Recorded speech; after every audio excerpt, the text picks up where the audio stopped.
top level domain. I'm joined today by Pat. Dotson relaunched in 2013. Actually, they've been making them for the last 8 years again. Yeah, like making trucks. I don't know what they make right now. So we can peruse their models. My favorite top level domain is probably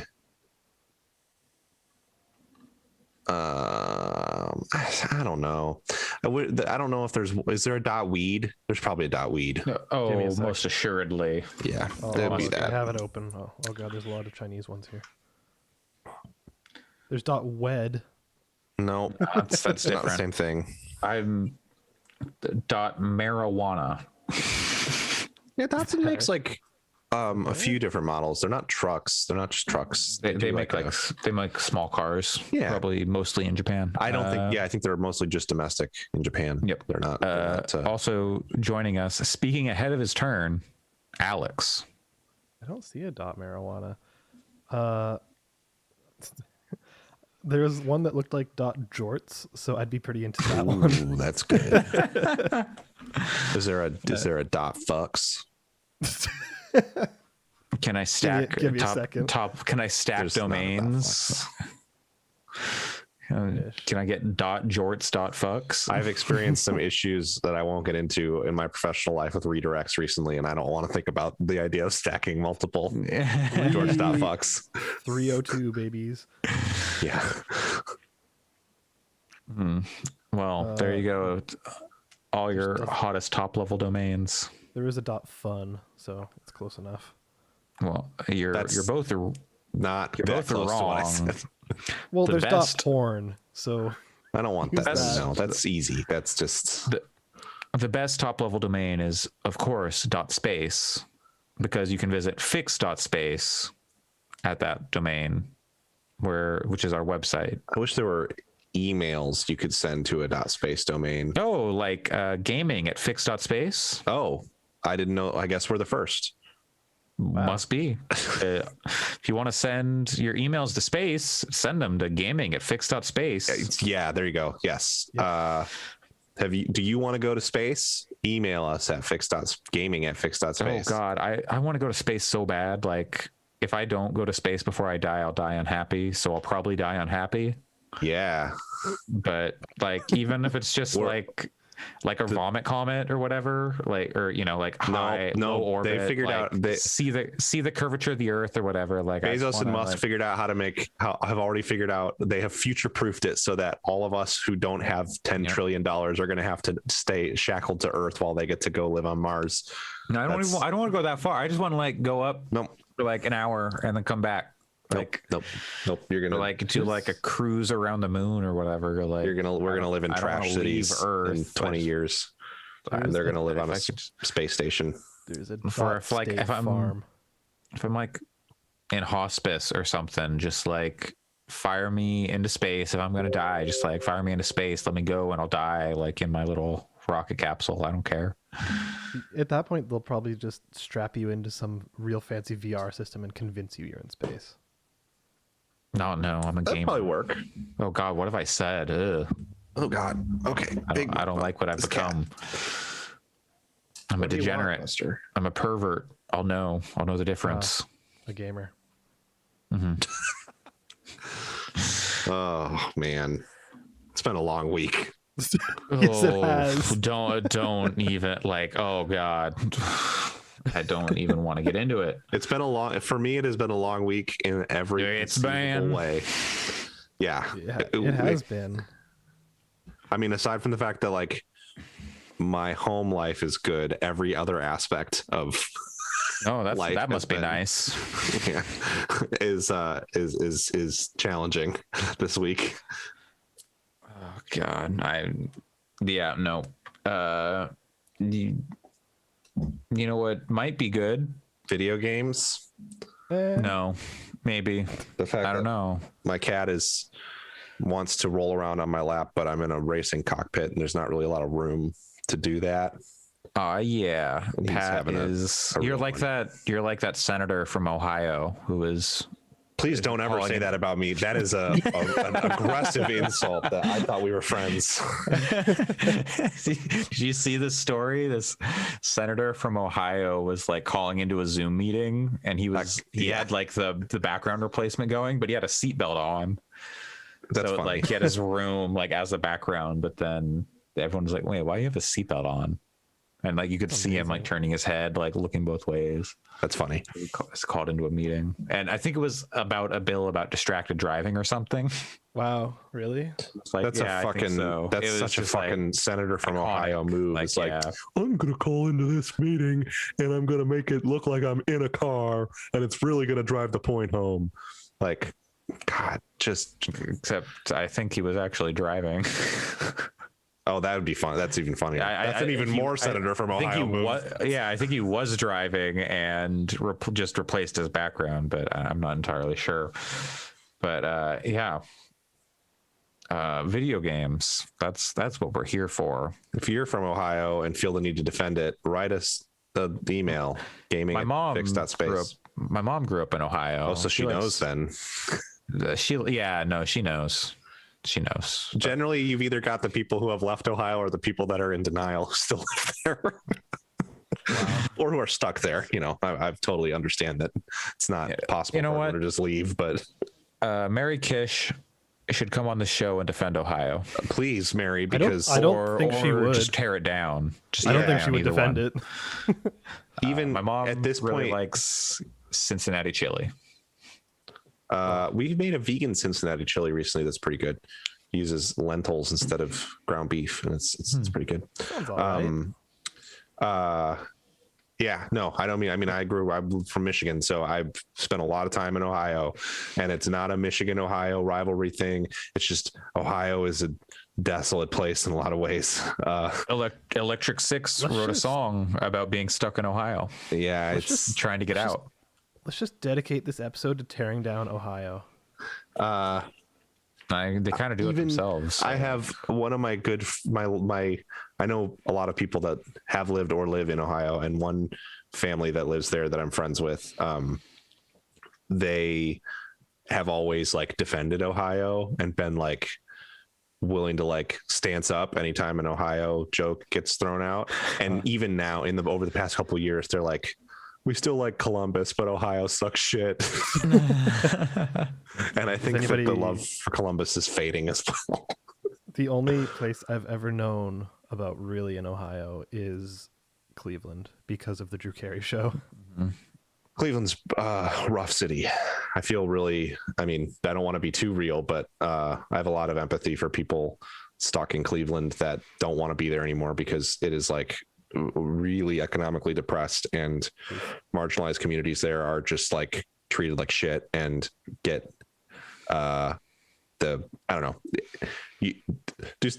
Cleveland's a strange place.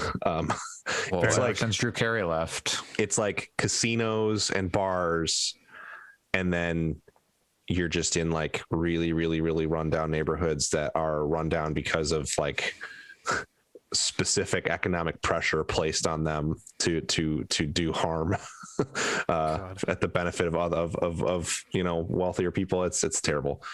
So America, it's a rough place. Yeah, it is like one of the most American cities in some ways, but it's like so visible there because they don't hide the shitty parts very well. It's kind of a rough place. I wasn't expecting our episode to start with gentrification and class wars, but yeah, here we are. It's of course it's told from the perspective of like a white lady, so it's like, but the third season of Serial, I can't remember, does a look at a specific court in Cleveland, and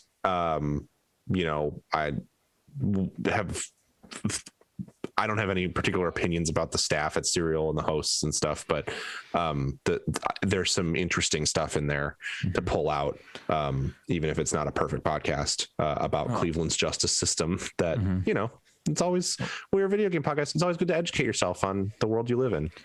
Well, I'm going to make a very tasteless segue and say it sounds like they could use some sort of vigilante who takes from the rich and gives to the poor. Yeah. That would be cool. I don't know, some sort of like eagle cowl. Like Assassin's Creed. Yeah, like an Ezio Auditore. I haven't played any Assassin's Creed games recently. Did you? Robin Hood. I did play. What I did play this week was a new game from Focus Home Interactive and Sumo Digital called Sumo Digital, developers of at least one of the Sonic kart games. That was where I knew them from, because I've seen their booth at PAX before, where they had like you could sit in a replica of one of the Sonic karts and demo the game.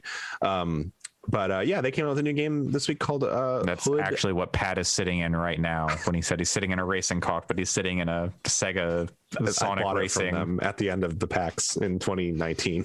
I played some of this Hood Outlaws and Legends, which is a really, I will say up front, I think it's going to be yet another weird multiplayer game that comes out and gets mixed reviews on Steam, and it gets 5s and 6s from review outlets, and then it dies a sad death in 3 to 6 months because no one's playing it, which sucks because I think it's really interesting. It has like a degree of jank, but it's a cool premise. So the idea is there's 4 character classes. You got they're a little more like on the spectrum of like Overwatch to MOBA. The way that the game works is closer to MOBA, so their capabilities really matter for more than kind of what they do in like just a deathmatch scenario or a game where you're just fighting another player. But you have these 4 characters. You got your Robin. He's got a bow. If he does not look like a fox, but he has a bow. You have your, there we go. You have your Marion. She's like an assassin type. She can also do ranged attacks, but she's really good at stealthily killing. You got your Took, who's the mystic, who has a flail and is a melee guy, and he has some healing abilities. And then you've got John, who is this big fucking hammer wielding motherfucker. And you can duplicate classes, but you're going to pick a character and then you go into this 4v4 match. And it's really complicated for being like a $30 multiplayer game. So you're on this map. You got a bunch of NPC guards walking around of varying strengths. There's like your standard, like, oh, I'm just a dumb guy with a spear. You got your crossbow and bowmen. You got your knights, who are a little more armored and harder to take down. And then you got your sheriff, who you cannot permanently take down. He can be subdued with great effort temporarily, but he's going to get back up and he kills you in one hit if he gets to you and sees and finds you and like grabs you, basically. So your goal is you start off at the entrance to the level. The entrance to the level never changes.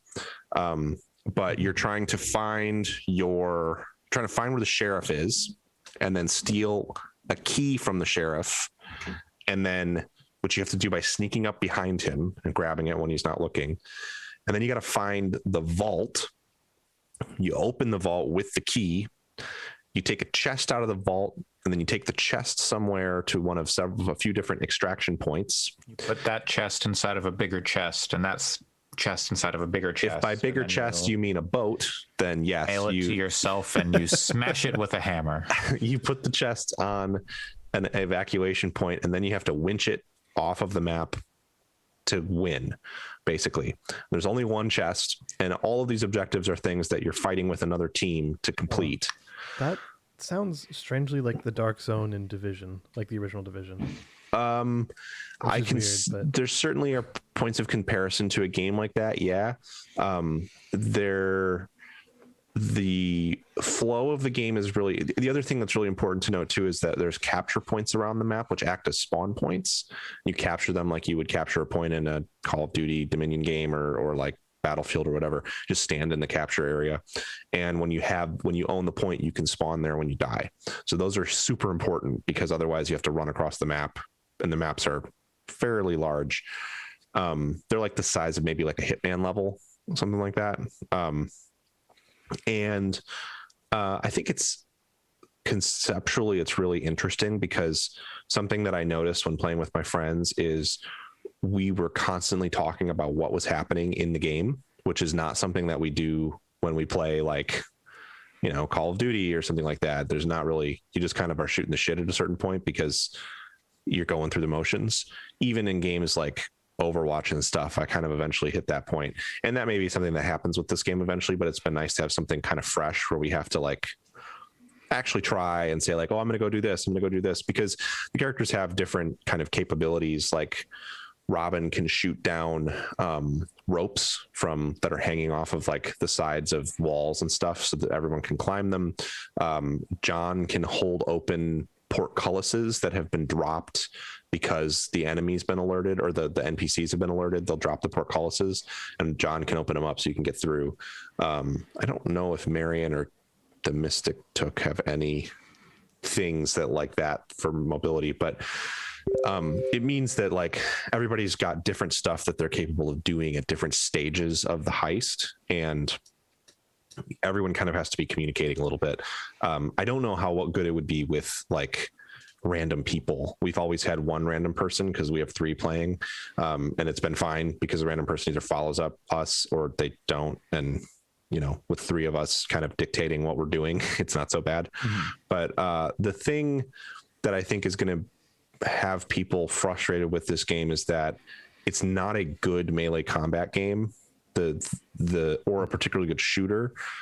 The combat is functional as a tool to like to complete the objective, but it doesn't feel super good. You're like, I'm playing with mouse and keyboard, and you're left clicking to do light attacks and right clicking to do heavy attacks with the melee characters, and there's a lot of animation priority, but it doesn't feel like good animation priority because sometimes it just feels like you're kind of like swinging a stick with nothing on the end with any weight. And then when you're getting hit by melee, you just get stun locked, and it's like sucks. Yeah, that's not good. You can like block and dodge, and if you time it just right, you can get away with it. But the melee definitely feels more like if it's kind of like that Assassin's Creed multiplayer, in that the game is not about back and forth sword fights or anything. It's about sneaking around, and then when you do get into a fight, it's about like, oh, they started their combo first, I'm probably dead. And once you accept that and stop wanting it to be like For Honor but with cool objectives, then you focus fully on the cool objectives. And we were like, okay, this is really cool. The key here is we don't want to get into a situation where everyone's just standing in like a tight space clicking a bunch. Like that's when the game feels really awful, and that's how what some games devolve into, because people are like not playing the game right. But when you do play the game right, I think it's a lot of fun. It's a unique and interesting thing. And I hope that it doesn't get like murdered by Steam reviews, because I think that there's a potential for that to happen. My hope is they're doing, and maybe this was a strategic play on their part, they're doing the weirdest release I think I've seen, where you could pre-order and get the game's technically out on the 10th, so Monday here, but you could pre-order the game and get 3 days of early access, which actually started on like the 6th at 3 p.m. for me, which was cool because I got a whole extra evening to play it. But during this like quote early access period, you could just buy it and play it. You don't have to have pre-ordered it. It's just available, but it's not technically released, so there's no like user reviews or anything out for it yet. And That's so strange. Weird thing is, while you're in the pre-order period, you can refund it if you buy it on Steam at least. So you can like buy it and play 20 hours of it this weekend and then refund it because the game's technically not out yet. And Steam's refund policy is that like any pre-ordered game that isn't officially like an early access with the blue box on it, you can refund it before the game comes out, even if you get some kind of beta or early access thing to play. So maybe people who just hate it will refund it and then not review it. I don't know. Have there been people like vocally doing that? Vocally doing what? Buying it, refunding it. Oh yeah. It's been talked about as a thing to do as like in the subreddit and stuff for the game. That my friends have posted. So I don't know. I think if you are interested in unique multiplayer games, you probably, if you're like me, I played this game and was like, oh, this feels better than I expected. But I'm also aware that my expectations are pretty low for game feel for games like these because they're never played a few. Great. Yeah. They're never super great. But what I'm hoping is that this game feels like it was made to release. It has crossplay for one, which should hopefully make, and it's just working. It's not like Outriders where it's busted. And I see a lot of cross-playing players, and I hope that helps make it a little more like crossplay. Yeah, with consoles. I didn't realize it was coming to consoles also. I assumed it was kind of like what's it called? What's the SWATy game? You play it with your mouse keyboard. You punch people. Chivalry. Oh no! I thought it was going to be like a Chivalry type thing. That's the thing, is because it's so objective focused, I think people expect it to be a Chivalry type thing.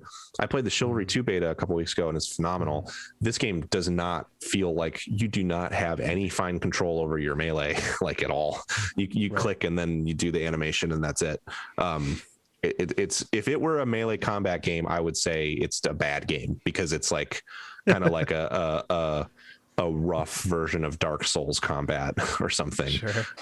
But because the focus is on the objectives, it doesn't feel like the melee is like, the combat is not central to the experience. So, and there's bad balance stuff right now. Like if you get good at it, I've never been able to make it work, but apparently you can just like in open combat with someone, if you're able to crouch and get behind them, you can assassinate them because you can always assassinate when you're crouched and behind someone. And there's there's just a lot of balance stuff that needs to happen generally, I think, to the game. But with the crossplay being what it is, I suspect that their goal was, let's put the game out, generate a little bit of buzz, make some money, and then put it on Game Pass and like the Epic Game Store for free or whatever. They've got like a year roadmap laid out. Yep, they're adding stuff to the game. So apparently there's going to be a PvE mode coming, which I don't think is as interesting as the PvP personally, but I have friends who are like, there are definitely people who don't want to do competitive. Yeah, and I think, I don't know.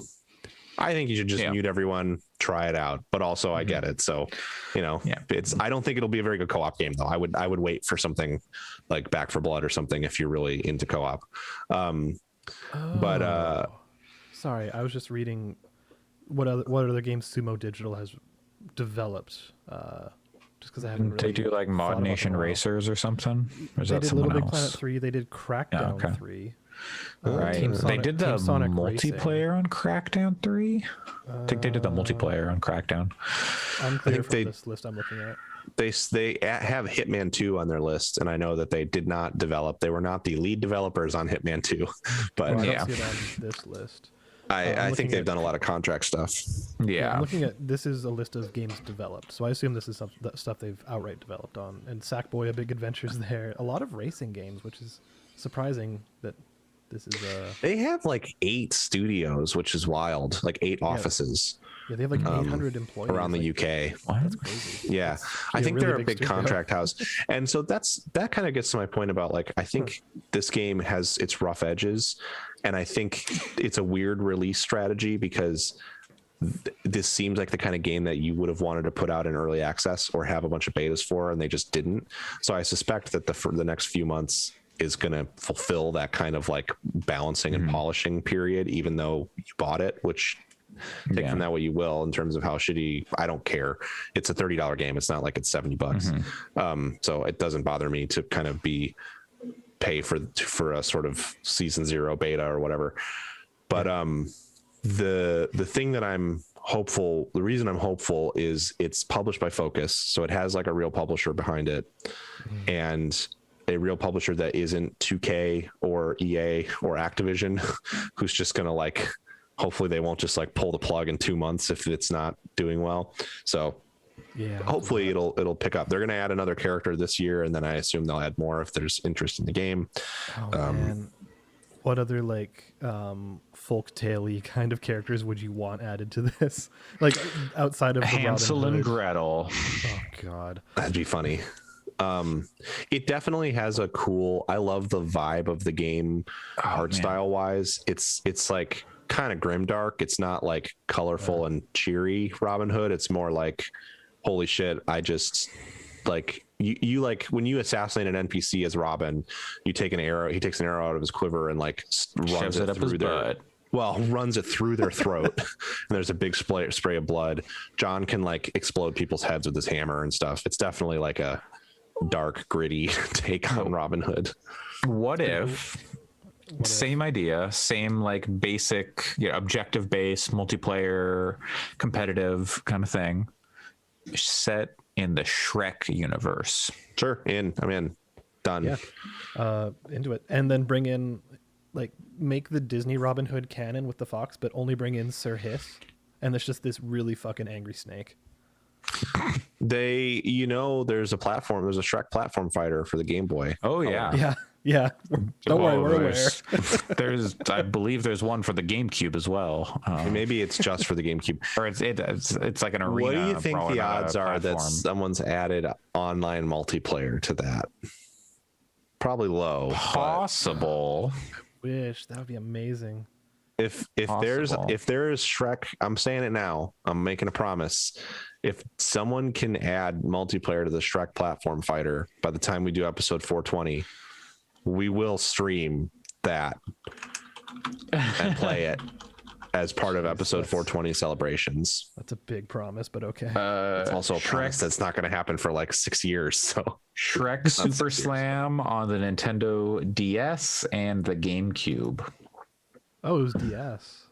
And yeah, so it's DS and then like GameCube, Xbox, probably PS2. Oh, and Game Boy. There was a Game Boy Color Okay. game, but it was not the fighter. gotcha. Oh, Okay. okay. Got it. Yeah, PC. Anyway, I think PS2, I think Hood Outlaws and Legends is worth your time, and you can fuck. take advantage of the thing if you want. You can pick it up and play it and see if it's for you, and if it's not, you can just refund it this weekend. There's sorry to derail from what you're talking about here, Pat, but there's a Shrek subreddit called /r/Shrek Super Slam. So What? It's possible that this community exists. Holy shit. Internet's weird. Oh, the other There's thing I tier should lists say, in it. Oh my god. the other thing that's important that's kind of cool to say about this Hood game is you do have 3 perk slots that you can change out, and they have like pretty meaningful changes to the way your kit works, because everybody has like their weapon, and then you have a piece of gear that you can use, like Robin's the flashbang, and then there's an ultimate that charges over time. But then you can use these perks. So like I have a perk on Robin that's like, oh, you get ammo back when you do melee assassinations of NPCs and stuff. So the perks are pretty interesting, and you can kind of create team builds that way with your people you're playing with that give you strategic choices to make. So it's a cool game. I like it so far. It sounds neat. It's I not would as good as be- Chivalry, but Yeah, but I would like to, like you said at the very beginning, I would like to see how it is in like 6 months, because for sure, yeah. 100% multiplayer games live and die by their communities Yep. and participation. I will say there's a hilarious. First of all, I think I've played like 10 games of it at this point. And the games are like 20 to 30 minutes. So 4 or 5 hours of the game. And everyone that I've encountered hobby wise that has used voice chat has been chill. There hasn't been any like shitty, sweaty stuff. However, there's a fucking hilarious bug right now where sometimes you will just hear people from other games talking. It doesn't happen. What? It doesn't happen when you're in the game, but when you're in your like, it has like the menu is like you're running around Robin's camp. So it's like a like hub space that you're in. And it has a bunch of practice areas and stuff, whatever. But when you're in that hub space, sometimes you can just hear people that are not in your lobby talking. Like I didn't realize that it was voice activated voice chat at first, and I got on Discord with my friends, and I have push to talk on Discord, so I push to talk. I'm like, hey, can you guys, or I was like hello to my friends, and then I hear in the hood chat someone go hi, and I was like, oh god, oh no, what is going on? Oh, I love it. Oh, that's perfect. It was terrifying. And apparently my friend said that we were just in the camp picking out like new weapons to buy. They don't change, they're just skins, but they're cool looking. And he said he could hear people just being like, hey, fuck you. And then someone else go, who are you? And the first one's going, doesn't matter who I am, fuck off. And it's so funny. We heard one that person, sounds perfect. there was one person that was clearly streaming, and because they were like explaining a bunch of stuff clearly to an audience, and we were just cool about it and didn't do anything, but we could have like hit the push to talk in the game and just said like anything to their stream audience, and they wouldn't have known where it was coming from. So I thought, when you said that, I thought it was just you were able to hear other No, you can games. talk to, I didn't realize it was two-way communication. you can project yourself into other. Wow. Again, I think it's just pre-game lobbies, like the hub and the little lobby screen before the match, That's because I haven't heard incredible. anyone not in my game when I've been in game. Gotcha. But it's very funny, very, very funny. That's really something. Other than that, it's not super, it's fairly stable. No, I haven't had any crashes or anything like falling through the world or any terrible stuff like that. Servers seem reasonably okay. Like we usually get a match in like under a couple minutes, and sometimes it takes a minute or two for it to fill, but never waited more than 5 minutes for a game to start. Okay, well, hopefully once it launches, that'll be a little quicker, like official launch or whatever. But if you can just, does it say pre-order on the page? Yep, sure does.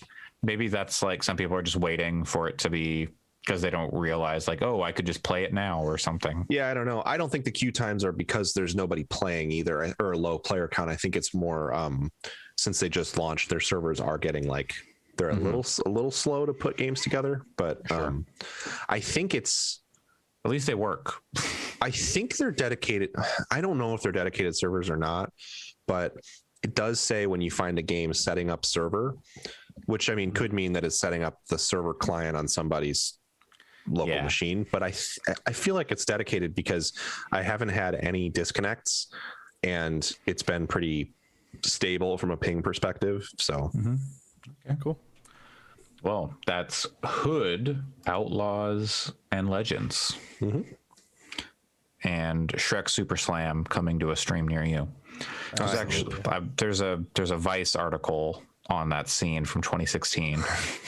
You know, I think I've read that. Yeah, Now that you're mentioning it. Yeah. But aside from that, we're spread about the world, you know. I'm in Japan, y'all are on the west coast of the Americas, North America specifically. Yep. But you know, near, far, wherever you are, this podcast will go I was on. about to say, but it's really weird that we all have pretty similar accents, even though we're all over the world. Because I did not think this was the segue you were making. Yeah, no, Alex, you're still playing the Celine Dion game, right? Yes, absolutely. I was Canadian about to say, national treasure. I was about to say, can you believe in life after love? But that's Cher. So Yeah, and I can, and I do. But That's what iRacing needs, is the ability to put music over the Hey, Oh, I remember when we were all like, "Oh, Trackmania Game of the Year," and then It's Game great. of the Year It's a came, good and game. It's good. It's good. The community's It's fine. Yeah. Again, with a multiplayer focused game, It's- if the community dies, I should try it on my. I got a 34 inch ultra wide 144 hertz monitor this Yeah, you week. I did. should try it on that. I bet it would In the cockpit, yeah. Mm-hmm. with a racing wheel. Yeah. It's the best way to play Trackmania. Yeah, but I bet it would that's look the really good Trackmania on that experience. on this screen. I played a little bit of Rocket League this week because it looks amazing on it. But anyway, Are you playing that with Yeah. a racing wheel? no. but my I did pitch God. that. I did pitch that to the Shift F1 racing league that I've fallen in with. That we should totally do a Rocket League tournament because our iRacing season ends today. I joined right at the end of the season.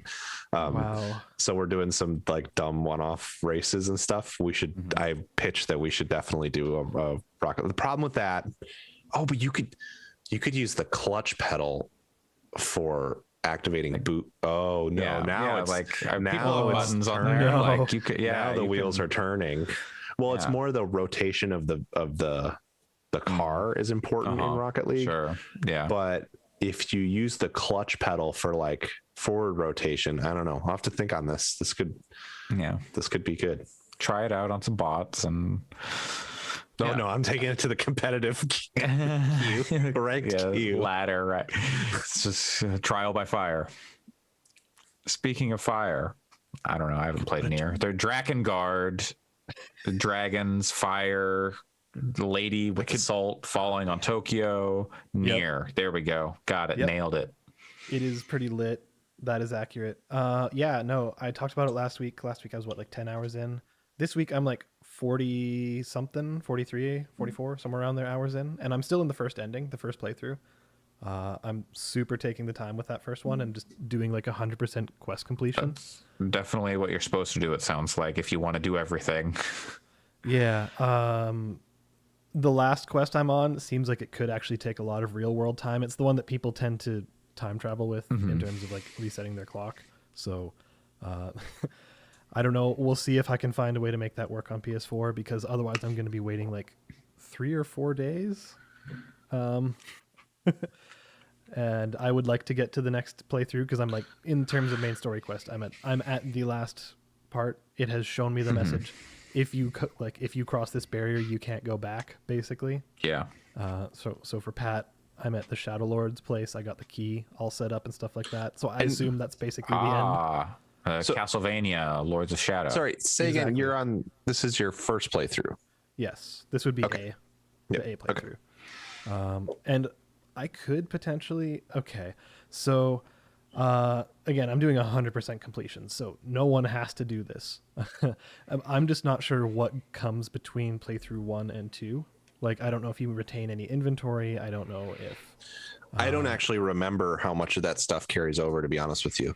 I wish I and could tell you, but I haven't looked it up because I've been trying to stay spoiler free throughout. I will say I don't think you should look it up based on what I do remember Yeah. about things that happen in between the playthroughs. I would let it. that's- Yeah. So the one thing I've heard is that if you don't complete some quests, like on your first playthrough, you just can't complete them. Yep. So like you're probably doing the smart thing by completing everything that you come across. I wonder if you're thinking about parts because there are definitely things in the first part that you cannot complete if you make it to the second part. without- What I saw was on subsequent playthroughs, certain quests are no longer completable. Cool. Yeah, that's true. And I don't think if I recall, I need to play this game again later this year with this scrapbooking thing.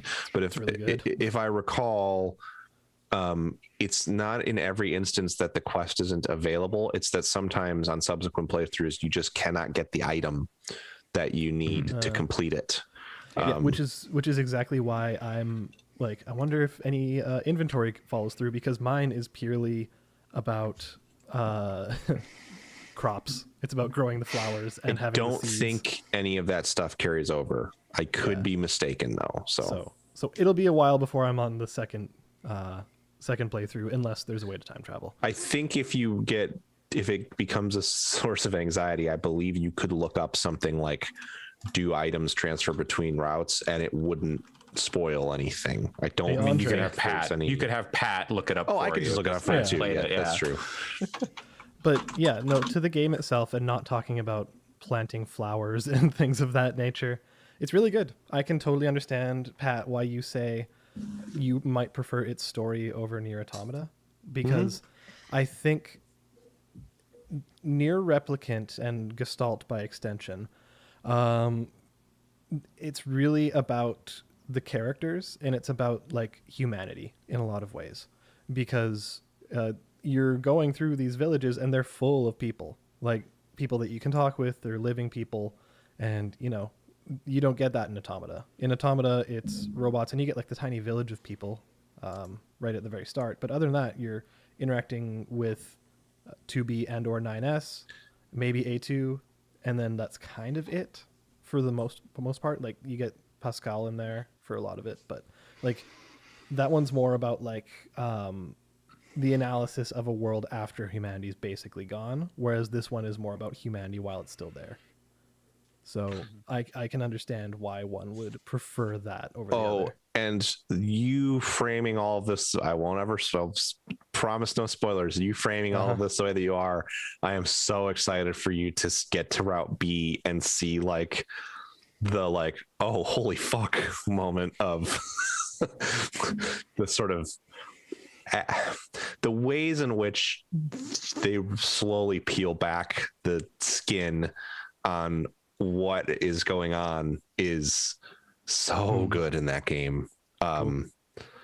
It's so interesting. Yeah.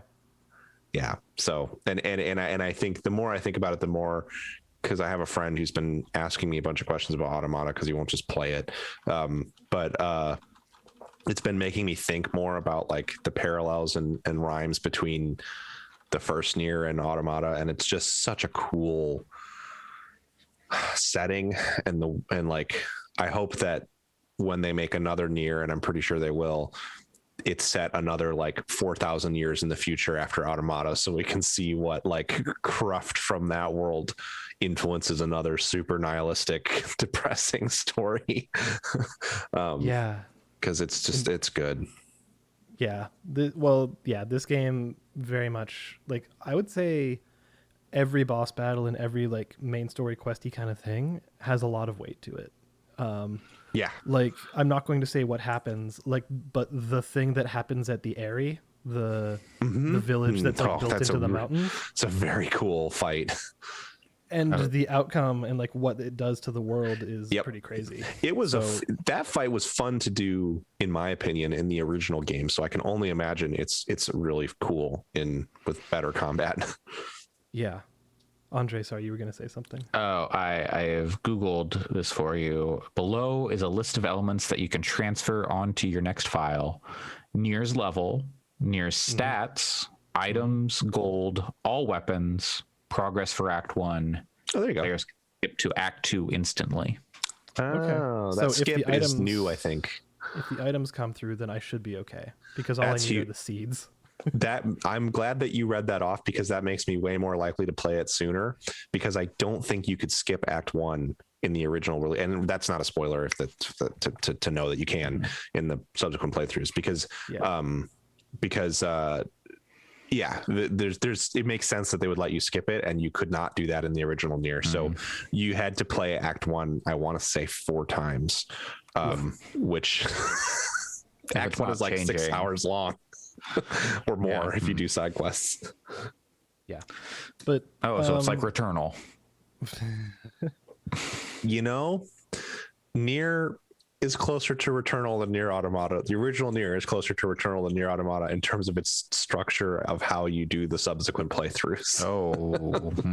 Well, you're still in Act 1 of Returnal, so it's not a spoiler to say that the kind of like in Automata, it's clear that Yoko Taro looked at the concept of replaying the game to get all these different endings, which is clearly I would assume he was inspired by visual novels in the way that they do that. But in Automata, it's a much more refined approach to that narratively, whereas in the original Nier, it's a little more like, wait, so I just have to play the game again. Yeah. But things change that are really fascinating too. So With the original Nier, did it like, because Nier Automata had that like message from Square Enix PR that showed up at the end being like, hey, maybe you should play the game again. Did the original have anything like that? It Or does, was it just yeah. kind of like, okay. no, it does for sure. But what was surprising to me, again, without spoiling anything, what was surprising to me when I played Nier Automata is when I hit new game again, I was like, oh, this is super different. This is like, Yeah, this it's clearly different. Nier Automata does not feel like you're playing the game over and over again. It just feels like you are going, you're hitting next chapter kind of, like Totally. things happen simultaneously in the narrative with with the first route, and there's perspective shifts and stuff, but Automata never felt to me like you're literally replaying the game. The original Nier, you do literally replay the game. There's additional narrative context that is incredibly interesting that makes you want to see the story again, but it is still largely the events for some of it. Sure. So. But yeah, I think it's really good. I don't know. I hope to be done with it this week, but who knows? I don't know how long those subsequent playthroughs will take, and I don't know if I'll get my 100%. So ideally, I think I will get that game on PlayStation 5 and maybe platinum it because I heard that PC port is like iffy. yeah, I want to. Yeah. I played Automata on PC and I want to just play them both on PS5 and get the trophies because everyone talking about the original Nier has made me realize that I think it might be my favorite game of that kind, that like action RPG, I would put it in the same genre as stuff like Kingdom Hearts. And that I think it's probably my favorite. And that is Big words. that is with full saying that the original was really, really janky to play. And so the fact Play that Kingdom Hearts 2. the fact that I would say Kingdom Hearts plays way better than the original Nier. Like no Kingdom Hearts game plays as rough as the original release of Nier. Wow. That is saying something. Okay, I haven't played the rhythm game. I hear that game is trash. God, it's so I'm bad. not including the rhythm game in this assessment. People, please stop making bad rhythm games. Yeah. In general. Square in particular, please stop making bad rhythm Like games. the Hatsune Miku and the Persona games are bad rhythm games. Like I'm just gonna say pretty it. cool. Yeah, it's fine. Anyway, yeah, Nier is outstanding, and you should play it if you have any interest in video games. It's actually I think everyone should play that game. I'm hoping it'll go on sale, but also my finances are just fucked. Oh, right sure. now, And I think if you played Automata and specifically didn't connect with it or didn't enjoy it, it's certainly reasonable to wait for a sale on Replicant because I like the original Nier more than Automata, but I also think I also am someone who really loves both of them. So, I can't tell you oh, it's fine. If you didn't like Automata, Nier's going to get you because I think they're similar in many ways. So I think for me the thing about Automata was just like that kind of story doesn't necessarily hit for me, like AI and sentience and humanity, that stuff. I'm like but like knowing that like Nier is more about like people, or at least partially more about like humanity like in its current like humanity exists as opposed to humanity's gone. What does that mean for humanity? It's also is more interesting to me. What I think, and I'll stop hogging the mic. I don't mean to, it's your game, Alex, that you brought, so I don't mean to like All good. run my mouth, but Replicant or Automata is very like on the nose about being about sentience and AI and all that stuff. And there are deeper themes that run through it, but it is so aggressive in its like, what is humanity kind of a theme plot, whatever, that it's like, whereas the original Nier is much more esoteric in what it's trying to talk about and say. Its philosophy is a lot more ephemeral, I guess. And it is asking questions about humanity and sentience, but not in the same context as what Automata is doing. And it's asking questions about what a soul is and what a cognizance is and stuff. It's very heady, but it's also, it's a story that you can kind of just go like, oh, and also this has rad visuals and it's really interesting spaces and people. And Automata doesn't, in my opinion, have, like, the environments are pretty bland and the enemies are very samey the whole way through.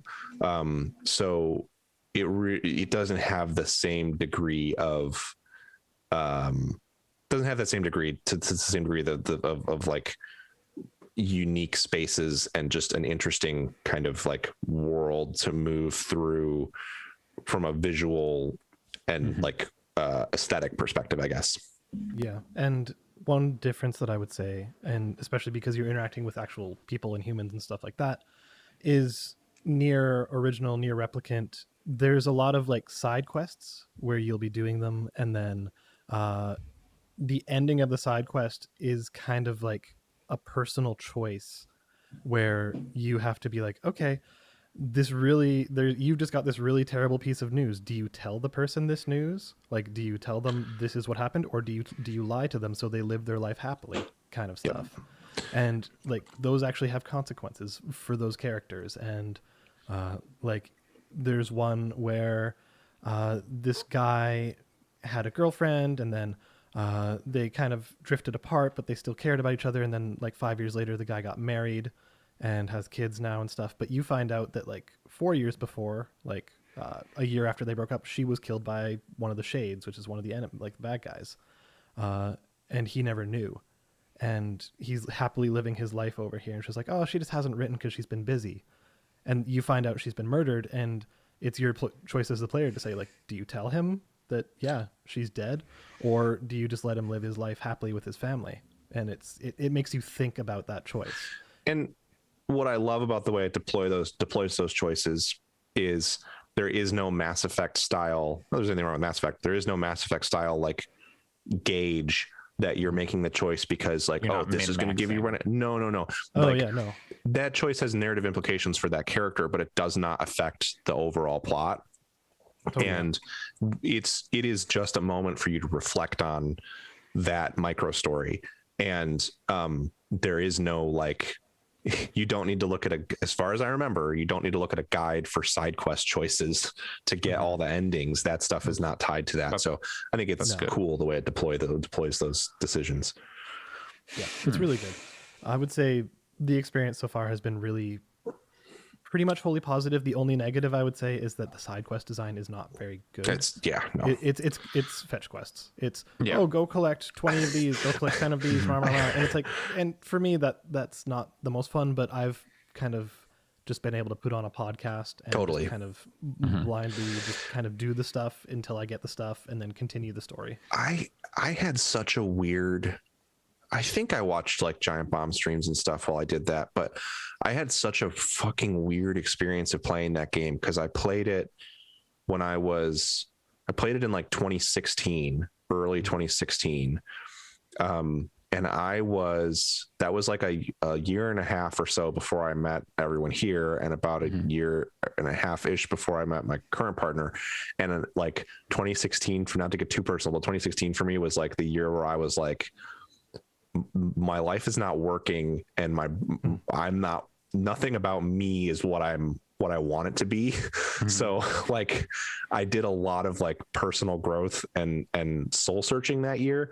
And I played Nier on a PS3 in my basement in the dark for like, I did nothing but play that game for like a month outside. You may not like it, but this is what peak performance looks like. Well, yeah, it was so weird. I would like get a pizza and a tall boy of like Bud Light, and then descend into the basement. Yeah, and descend into the basement. And I think I would put on like a stream or something. But my point is that I was like very isolated while I played that game. It was very much like a self-isolation thing. And I had my friend who won't play Automata. He's the one who got me to play the original Nier. We talked about the game. I wasn't like I was antisocial during that period, but it was just a weird way to experience that game that is kind of nihilistic and dark, to do it alone in a dark basement eating pizza and drinking like shitty beer. It was a weird time. Never really to excess or anything. I wasn't like, I was drinking one tall boy of Bud Light, but yeah, it's a weird time. And I'll say, while this game is certainly nihilistic, like I don't think there's any ifs, ands, or buts about it. Another thing, like if you did not like how Nier Automata was just constantly a downer, like there was never any real positive moments in that game, really, even with the side quests. This one actually has like happy endings to some of the side quests, like which is the fun balance of like, oh, I don't know if this quest is going to be like, oh, these people are happy now and things are good, even though they're arguing, they're happy and healthy, yay. Or if it's going to be, oh, everybody's fucking unhappy and this is the worst thing ever. Like nobody liked that. Exactly. So it's I think being in that kind of period of your life is also something that would be interesting with this, because you're like, I don't know what to expect. I think it was helpful for me really to play it in that time and in that way, for sure. It certainly shaped my desire to talk about video games more seriously. That's for sure. I think the other thing that is, no, people will disagree with me. I know there's like major 2B stands out there, but I don't think Nier Automata really has any likable characters. I think it has interesting characters, and I don't think I don't like hate characters in that game or anything, but none of the characters to me are not. I think part of the point is like these characters are pretty lifeless in some ways, you know, like they don't have a ton of personality, I guess. Their personality is more in their visual design than their like performance, I guess, but it seems very intentional. What I will say is Nier, the original Nier, the characters are like, it's like it's like a group of friends that are when facing the world down. Your party is really expressive. When you get the full crew, they're great. Like every one of them and all their interactions, like they're so good. Kaine is an all-time great, and Emil. So I don't think this is a spoiler, but I guess headphones off for people who don't want even the most minor of spoilers. There's a scene where you're talking with Emil and you're at a wedding, and you have a conversation with him, and he's like, man, I can't wait to get married. Everybody here looks so happy. Like, I'm so jealous of the bride and stuff. And Nier, your character is just like, oh, don't you mean you're jealous of like the husband? And he's like, no, I mean of the bride. And it's like this really subtle way of showing like, hey, by the way, Emil's gay. Like it does not beat you over the head with these facts, but it does it in really subtle ways, and it just does a lot to personify these characters in just really cool ways. Like I love it. And I think Taro has spoken in the past about how the game is not, he's very hands off with like, the impression that I get is like, he's not trying to tell you necessarily the only answer here is that Emil is gay. In a moment like that, it's more like Emil is certainly queer on some level, and it's kind of up to you as to how you interpret that conversation, and there's no wrong answer to that. Totally. And I think that's cool that he's been able to. Usually I find that stance really frustrating when creators are like, oh, I want to leave it up to the interpretation of the player. Yoko Taro is one of the only people who does that I'm like, no, actually this works because you make such interesting works that it feels like, I don't like it when it's like a lot of like RPGs of the past, you'll get those questions, those arguments about like, well, I think this happened, and the creator won't comment on it. And I think it's because the creator doesn't care or doesn't know. But Taro to me seems very much like he's doing it genuinely from a place of wanting people to put their interpretations into the work and come to their own understanding about things, which is cool. Yeah. And I guess my last thought, so we don't have to talk about it for forever, is Yoko Taro seems like he wants to take narratives in games seriously, and like he wants people to actually have conversations about them and see them for the potential depth they could have rather than just being a vector for power fantasy.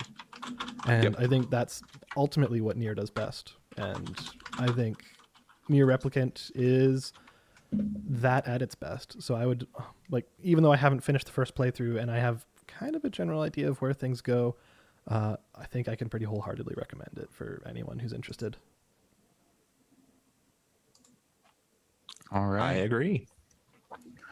Would you recommend perhaps tax evasion? So I'm it's not a funny. cop. It's funny you say that. I forgot I even had that on the list, and it's funny because I forgot to add it to the list last week.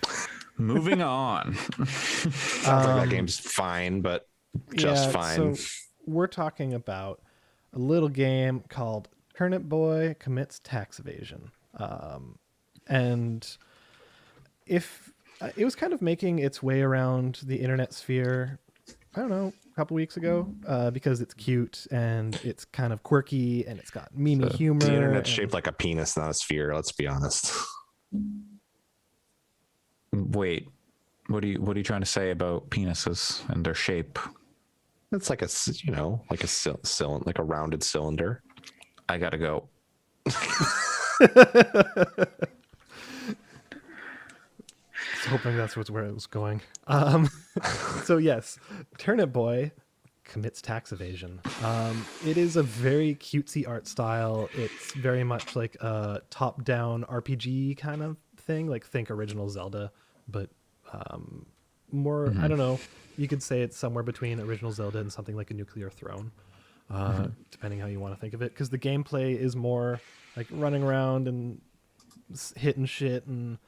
Like there's some challenge to it. There's like almost like pseudo bullet helly kind of sections, but not exactly. So that's the gameplay. But you're there mainly for the narrative in this game and the personality and like the quirky banter between characters. And Pat, you look like you really want to say something. A lot of bullet hells this year that people, a lot of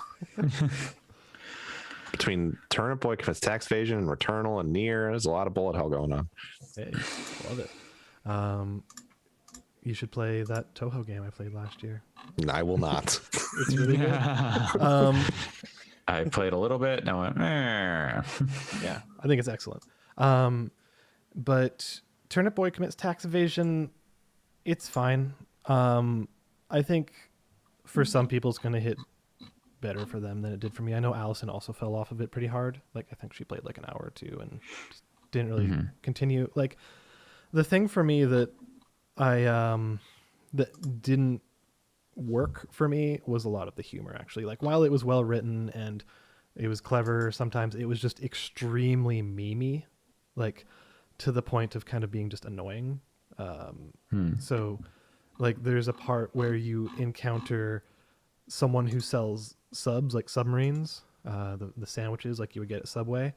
And he's like, oh, we have tier 1 subs and tier 2 and tier 3 subs. And then you meet this other character who's a streamer, basically, like a Twitch streamer. And they're like, oh, I'll do this for you if you give me a tier 3 sub. And it's just like, yeah, I get it. It's a Twitch reference. Okay, very clever. And it's a lot of that. It's just very on the nose. It's very referential and just... I wasn't a fan of it, though I will say... the last act, I don't know, half an hour, 45 minutes of it is pretty good. It's pretty interesting, and it takes it in a place that you wouldn't expect when you're going in. I don't think I need to spoil it here. I don't think that does anything for anyone. sure. But I will say the last part of it is pretty good. All right. So Well. that's all we need to say about that. Okay. Well, I wish I had more to say about the game I brought this week. I didn't have much time to play it because I've been so excited for it. Everybody knows Resident Evil Village. Hell yeah. I've been waiting so long for it, and then I've only had like an hour to play it. That's about how much I played. yeah, I wanted to play more, just it wasn't in the cards. But oh yeah, I want to figure out where you are without spoiling it for other people. I am past the demo, the village demo. I didn't play through the and demo. then okay, so the village demo is like Louisa's house, and then you put the maiden and the demon head in the door. Yep. Okay. And then you go. I love that that's not a spoiler in a Resident Evil game at all. Yeah. And then I did like the sequence after that. So you probably got to you got to a save room ass save room. Yes. I guess. Yeah. Okay. Yes. So I think we're in the exact same spot. Probably. Yes. Yeah. And this section was also in the demo, in the castle demo. Sure. So that's where it is. Like, yeah. But it seems like it's like earlier than the castle demo was set. Yes. But I'm not sure how. We're, I think, literally in the same location. Cool. Yeah. So, this game is. So I saw a quote earlier this week from like the director saying they used feedback from Resident Evil 7 and went, "Oh, we're gonna make Resident Evil Village less spooky," which unfortunate. Is like, like the early goings of Resident Evil 7 are just like so good, heart pounding. I haven't and stressful. I haven't talked about it on the cast, but I played Resident Evil 7 last week, and really holy shit, that game is fantastic. It's retroactively. I forget what year it came out, but 2016. It was the year before we did the Game of the Year podcast, I think, because I don't think it came. That probably is my retroactive Game of the Year for that year, because holy shit, it's good. I don't think it was 2017. I think it was 2016. I don't remember talking about it on a Game of the Year podcast ever. So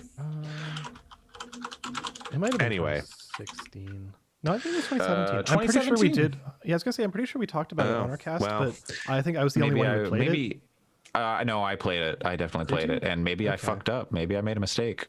I don't know. I remember saying it was good. It's a good game, but I didn't think enough of it's not as good as Nier Automata in my book, so for me really anyway. But so it would not have been my Game of the Year, is what I'm saying. But it would have been close because it's the game anyway. That game's hella good. It does really cool stuff. So this game is the follow up, and everybody loves Lady Dimitrescu, and Lady this game starts off, it's like 3 years after the events of Resident Evil 7. Ethan and Mia have been recruited by the Umbrella PMC and Chris Redfield they've like undergone military training and are living in some undisclosed location in Europe. By the way, spoilers for the end of 7, I guess. Hey, this has been on all the marketing. Yeah, I know. Honestly, 7's, you can tell the arc of. The surprising thing is that Mia lives. To me, that was the only surprising thing about the ending of 7. Otherwise, that game has a pretty predictable macro plot, but it's still so good in execution that's fine. Like the thing, like at the time, was it was so different and such a departure from the previous game. So it was like, was this like a reboot? And like it kind of is, but it's also like, and it was such a departure from horror games. Like there was nothing. It took elements of a bunch of different kinds of horror games and combined them in a way that was. There still hasn't really been anything like it, other than Village, kind of. But Village is in this weird spot because it's borrowing from like Resident Evil 4 in some really interesting ways. And like really overt, like apart from the setting. But so the setup is Ethan and Mia are. It's like 3 years later, they're in Europe. They've been recruited by Umbrella PMC. They have a baby. I would say if you're going to play this game, just skip ahead because we'll probably talk about what happens at the beginning of the game. And it's like the first 10 minutes of the game. Yeah, but I didn't know the trailer. But I didn't watch the trailers, so I didn't know what was going to happen, and it blew my fucking mind. So if you haven't watched any trailers, I think we should talk about it. But Well, so I guess we'll put in a spoiler marker here, I guess. They're doing their home life. If you look around the house, you get like the feeling that like something's off with like maybe Ethan or maybe with Mia, but like they don't want to talk about something. And then your Mia is just lit the fuck up. Just like from outside the house, gunshots, just just riddled with bullets. It's like excessive. Yes. Turns out, who is it? It's your boy Redfield. Chris fucking Redfield, and comes in and he's like, oh, she's still alive. Brah, brah. Yeah, he drills her in the head a few times. God. And then he's like, fuck you, like knocks you out. Then they're like leading you out. They take your baby, and then they knock you out again. And then you wake up like in a ditch with like a car overturned and shit. And you're like making your way through like Eastern European countryside in the middle of winter through the snow. And you stumble across this village. Spooky noises all around you. Yeah, oh yeah. Well, you seeing things running through. At that point, though, it's so less scary than the beginning of 7. Like, I was just like, whatever. Maybe It's like trying a little too hard. it's very similar to the very beginning of 7, where you're running like through a walking up wooded to the area. house. Yeah, But in this case, you're like, things are fucked up. I got to move. Whereas in 7, it's so much more like things have not yet begun to fuck up. So it's kind of tension. 7 has that incredible moment where you're like walking and things are weird and spooky, but then you find like a dead animal and you're like, ugh. And then you turn around and there's the like display the wall made out of horse parts. And that moment was just like, oh, I'm in for some shit here. Clearly, like this game is not going to fucking hold back, and it just gets better from there. Whereas Village, I very much was like, I'm running in the dark from werewolves. Like I know what I'm doing right now, and it's not that scary. yeah. It's tension versus panic. Yeah. They very early, like they're just like, and things are real spooky right now. Like, whoa, aren't you scared? And as opposed to like just letting it build up. Yeah, it's like, I think if you're not used to like horror stuff, it probably still be like stressful, but it was very much just like, okay, I'm gonna get through here. But you know, I'm a veteran of these games now. I've played a lot of Resident Evil, so it's like, okay, I know what's going on. I'm in no imminent danger, but like then like once you start getting things going, like you get into the village and then they're like, okay, we're going, and it becomes like basically like the end of Resident Evil 7 or like late game Resident Evil 4. It's kind of a recreation of like really action heavy, you mean? Yeah. Then like here's just like an endless horde of enemies. And you don't have a lot of resources. I think it's actually a pretty well executed thing, because I was panicked for sure. I wasn't scared, but I was like, I felt bad for my partner because I think maybe she was sleeping. I don't know, but I was like, what the fuck, like just yelling that over and over and over again, because I was like, what the fuck am I supposed to do? Because I was out of ammo so fast, and there's just this stream of enemies, and I think that actually is a really good. Well, moment. It's also very reminiscent of Resident Evil 4, like the early scene where you first encounter like the chainsaw guys. Oh, sure. It is like that's it is like that scene. What I remember, this is the first like 15 minutes of the game, so it's not like too spoilery, but what I remember about Resident Evil 4 is I felt like I definitely was like, what the fuck, but I also felt like I was supposed to figure, like, it didn't feel quite as hopeless to me. It felt like I could run somewhere or something. You're on a mission from the president. You're Leon S. Kennedy, and you're there to save the president's daughter. You got a handle on things. It felt like playing through the sequence in Village was very much like, holy fuck, I don't know what I'm supposed to do. I don't know where I'm supposed to go. I don't know how I'm going to deal with this. And I don't want to spoil it, Ethan's but like, just it's interesting. Like, so if like Leon Kennedy is like John Wick, Ethan Winters is like Mr. fucking Magoo. Well, I was gonna say he's like Paul Blart Mall Cop. He's just a fucking idiot.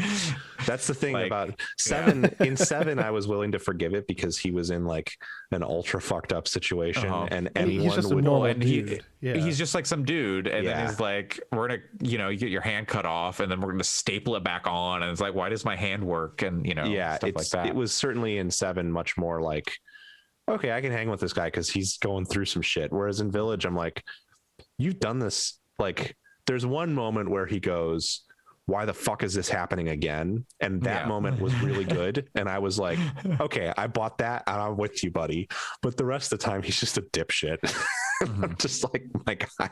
But I've heard it just get. I haven't played it. I think I Uh-huh. will, but not right away. I'm probably gonna wait for it to be on sale. But I've heard they really just are kind of excessive with how much they fuck Ethan up over the course of the Oh, game, yeah. just It's constantly. good. It's real like, good. He like early on, like minor spoiler, but like there's like some gross like mutilation. trauma. Yeah, like Yeah. like a werewolf like lichened thing just bites his like hand and takes off like a third of it. Yeah, Just, and like it's like missing fingers. and like it's like bone sticking out of one finger, Yeah, one it's- finger yeah. totally gone. brutal. It's And my- good. My friend was saying basically he just pours some potion on it and it grows back Yep. and he's fine. No, it does not grow back. No, Oh, okay. no. But it He does- bandages it up like it's gone. But he does Oh, just okay. pour It might pour the alcohol maybe on it. Maybe it'll come back. I don't know. I don't know. There's also I saw one like screenshot of a thing that someone was talking about how like so you know how with like DMC or Devil May Cry they like did the like live storyboarding stuff and they're like, oh, we're gonna make all our scenes with like toys or like we're gonna Oh, yeah, really do yeah, it yeah. in that like for visualization. So they For do the same 5, thing right? with like yeah. yeah, so for Resident Evil, they did a similar thing. They just like they storyboarded with like and just took pictures of like the people in the office to like you know in the poses, and then like oh yeah, they even did it for this scene, and it was a weird scene with Lady Dimitrescu. And I was like, oh, I wonder what's going on here. yeah, But it definitely like once you get past that initial, and I assume there's a bit of back and forth between the village and the castle. yeah, no, because I mean, there's like a 4 lords type thing, so I think there's going to be more than just the castle. and That's the what's village. exciting to me is I feel like I know what the plot of this game is going to be at this point already. It seems like it's going to be pretty similar to the first one in a lot of ways. But what's interesting is that they're setting this up for 4 pretty different, like potentially different aesthetic and like mechanical spaces, which sounds really fun, I think. And like the mechanical additions to this game, like you have your weapons can be leveled up like in Resident Evil 4. Yep. You can buy upgrades. You're picking up like treasures to sell for money to buy upgrades. like in Resident Evil 4. Yeah, all that stuff is straight from Resident Evil 4. So Inventory is Resident Evil 4. Yep. But what they did do is your crafting materials don't sit in your inventory now, at least. Yeah. They're in a separate that's tab. much better. Yeah. But yeah, it has some interesting mechanical stuff going on that's a little bit upgraded. I don't think that the atmosphere is quite as oppressive and like engaging as it is in 7, but I still think it's fun. This game is a lot more like just like goofy, I guess. The enemy, the 4 characters that are sort of like the 4 lords, I mean, you've seen Lady Dimitrescu, like they're all larger than life characters like that and really weird. Like really weird. You've got one who's like almost a bloodborne hunter like type thing going on. So is it almost like campy in a way? Yes. Yeah. Absolutely. Okay. But That's not fine. all the way to It's not Evil Dead. or Resident Evil 1 even. It's not even Yeah. like it's not that campy. It still feels, it reminds me of like tonally, I think it's higher quality, but it almost reminds me tonally of like that Van Helsing movie. Sure. Where it's like we know it's campy, but the characters don't know that they're being campy, which I really enjoy that tone when it's done well. It's not done particularly well in the Van Helsing movie, but it's done pretty well here so far. Well, so far, at least one thing I'm appreciating is that it is like distinct from 7. Yeah. Like I'm not going in like, oh yeah, no, this is just 7 again. Like there's room to be surprised because 7 was a departure from the Resident Evil formula that had come from like 4, 5, 6, you know, mostly 5 and 6 was like a similar thing. And like they were an evolution of 4.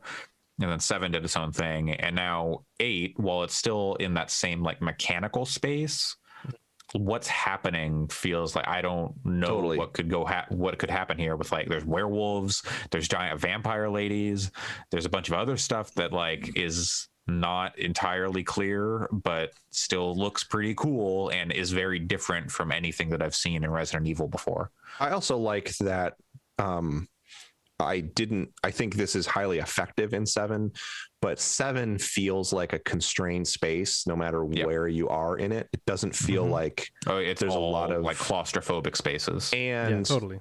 It's claustrophobic, and then even in terms of like the wider, like the mansion itself is big by real life standards, but it doesn't feel like the original Resident Evil 1 mansion feels really expansive. Like there's tons. I mean, this is just like a big like house in like Louisiana Bayou. It's not like a mansion. It's just someone's got a big house. So my point being, Resident Evil 8 feels like it has the potential to be a much more intricate, larger space. And I think that's a cool departure for what Resident Evil 7 is doing. I'm not saying I wish that it had been a more intricate space. The claustrophobic nature of it is important to what they're doing. There's like a great moment in Resident Evil 7 where you have to go back to the manor house. And I was like, one of these times that I come in there's going to be fucking molded everywhere. And then sure enough, you walk in and like 3 of them wake up and I'm like, motherfucker, I don't want to deal with this in this area. And that's super effective. And I feel like Resident Evil 8, I guess, is a little less stressful because I already have a shotgun and a pistol, like where I am now. And I'm like, okay, if a fucking like vampire lady shows up in one of these rooms, I'm just going to blow her away with shotgun.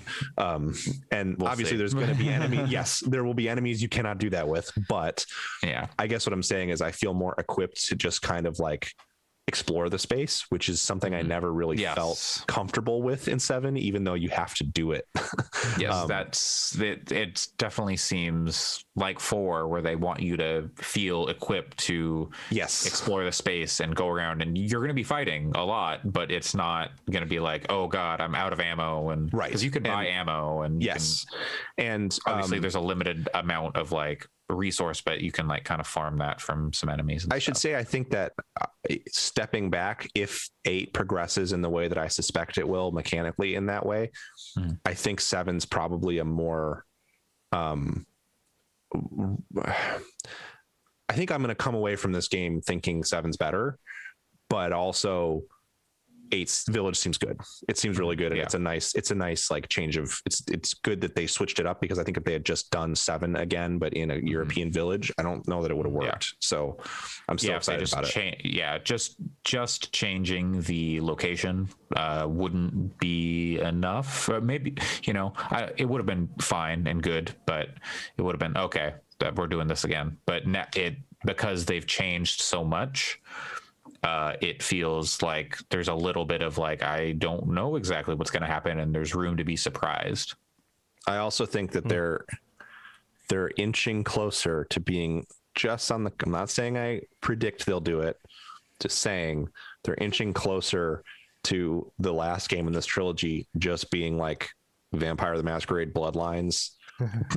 But in Resident Evil, because space there's like light RPG elements with weapon upgrades in this game, and it seems like they're not that far from just being able to create like a more immersive sim style location, which would be kind of neat. I don't know. It's gonna be co-op, and there's going to be 3 different stories you play through. You play as the son of Wesker and Sherry Birkin and Leon S. Kennedy and Chris and Ethan. And then when you die, you turn into the enemies. Yes. Reverse, not out yet. And not out until like July or something. It got like blown back in release date. Does Jake show up in any of these games? I don't even remember. Not, Jake being Wesker's son. Yeah, not he was only in 6. Only in 6. Okay. As far maybe he's shown up in like Umbrella Corps or something. They make references to Wesker though in 7 and probably. Yeah. It's been a while since I looked at it, but the only reference is the gun. The gun is a reference to Wesker, but it does say his name. It's like in the item description, it's like, oh, the gun, Albert Wesker's signature design brought forward into the next generation or whatever. I don't remember. No, that's just fun for people who know the games, but sure. But maybe it's not like Destiny where they're like the lore is in the weapons. Well, I don't know. The weapon is called like the Albert 001. Yeah. Maybe this game actually takes place after 6. What Evil I 6? suspect, Who knows? what I suspect is that Leon will show up in this game at some point. That would be pretty cool. And then he's like, I gotta save the president's daughter, and then he saves your baby, and you're like, what? And they're like, you're the president, and then that's the This ninth is game. pure speculation. I know just nothing. I presidential know sim. nothing about the plot of Resident Evil 7, but what I suspect is, You mean 8? or 8. Yeah, I know everything about the plot of Resident Evil 7, but what I suspect is that Chris Redfield is actually kind of a bad guy now, and that Leon's going to show up and be like, this guy's fucking bad news. Let's get out of here. Join my The Resident cover Evil art resistance. is half Chris, half werewolf. Yeah. So like it seems like he's some bad news, or he like something bad is going on. Oh, with maybe Ethan. something bad is going on for him, but either way, I think he's a bad guy in this game. Like, And I think Leon's going to show up and gonna at the end. It's going to be at the end again. Yeah, and it'll be like you join Leon's group of ragtag fighters, and I bet there will be other characters from the past in there. And then It's got to be Claire Redfield. It's got to be another Redfield. Yes, I think it'll be Claire will be in that group, and I bet in the Claire last game has to show up. Claire has to show up. The last game in this trilogy. Yeah. And then you'll play through the game a second time as Ada Wong, looking at everything from a different perspective. I'd be down for that. But yeah, I am excited to play more when I get the chance. And like, these games are like 10 hours ish. So yeah, I think that they're breezy enough. I think I'll probably gun through Resident Evil 2 remake after I play 8. We should get into speed running and just compete against each other. And I understand why people speed run these games after playing 7, because I was like, holy shit, the sequence breaking you could be doing to like not in 7, sorry, not in the main plot. It's in that Chris DLC. In that Chris DLC, you could do some crazy ass sequence breaks that would be really wild and hard as fuck to pull off. But 7, you could kind of, I don't know, the boat section. It's not got much sequence breaking stuff. It's mostly just like execution and like. Well, and I've heard it's interesting because the enemies are really unpredictable. So yes, but like also depends on the difficulty you play and all that stuff. But yeah, I love Resident Evil speedruns. They're my favorite. I gotta watch that RE7 one that I've seen circulate. That's like I will. I can probably send you it. That'd be good. I meant to watch it this week and it got away from me, but I think it's the carcinogen one where that one's just the most impressive because it's like the highest difficulty and they like randomize item placement. Yeah. So. I can't imagine playing that game on a higher difficulty though. I mean, once you know like what to expect, then it's like, okay, no, I guess. The first time through, I'm always certain parts of it would be rough. Higher difficulty. I played Resident Evil 3 remake on like the highest difficulty. It was just near impossible because like how much damage you take, and with like Nemesis chasing you around, like the final boss was like, if I got hit once, it was over. I'm like, are you kidding me? Yeah. Even knowing what to do is like, ugh. I'm kind of bummed I didn't buy more of the games in the recent Capcom sale because I kind of would like to. They're so quick to get through. But feel like there's enough there to come back to that I would like to just say, this weekend I'm going to play Resident Evil 3 remake. When I didn't have internet for 2 months when I first moved into my apartment, I played Resident Evil 2 so much, just so much. Sorry to interrupt, and I've been our chat has been pretty active this recording. Oh, okay. But, in regards to your final fight in Resident Evil 3. With the boss that would just kill you. One stranger piece from the chat says, "Did you see stars, Andre?" Because you got punched so hard, and also because that's the name of the thing. Stars. I guess I did because Jill Valentine is a member of Stars. All right. So this is my prediction. End of Resident Evil Village, you had a big fight with Chris and you get fucked up and Ethan's like, on the edge, and then like a boat pulls up. It won't be a helicopter again because I did that in 7. And it's A Ada boat Wong pulls in the up. boat. No, it's Leon and Claire in the boat. They pull you on the boat and they say like, we got to get you out of here. And then as the boat pulls away, it has like a faded stars logo on it. They say, "Get in, loser. We're going shopping." And then there's the evil is merchant on the resident. back, and he goes, "What are you buying?" I was a little disappointed that the merchant in Village is not that or closer to that. That would be weird. It would be, I know, but that's like one of the only things I have nostalgia for in Resident Evil, because the only one that I played was 4. I've got weird feelings about Duke. Like there's something like iffy on his balls of character steel. design. Oh, his character design is a little offensive is for like sure. like very fat phobic. It's pretty fat phobic. Yeah, it sucks. Yeah, the only reason that I didn't bring it up sooner is because Resident Evil is not not the bastion of progressiveness. no. I think it's there's nothing in this game that I think is like really bad. I mean, I don't want to suggest that fat phobia is like not that bad, but like the character design definitely sucks. He especially like rolls forward whenever you meet him the first time. It's shitty for sure. It's like, I think you could still do most of his design, but like change a few things and it would become less of an issue. Yeah. But also it's definitely one of those things that you don't have to interact with him that frequently, and it's for me, I can look at it and go like, that sucks, and then kind of it's not like in your face aggressive, but it is like, if you think about it, you're like, and it's not like they're like showing him eating all the time or anything like that. It's but yeah, it's a little, it's not the best for sure.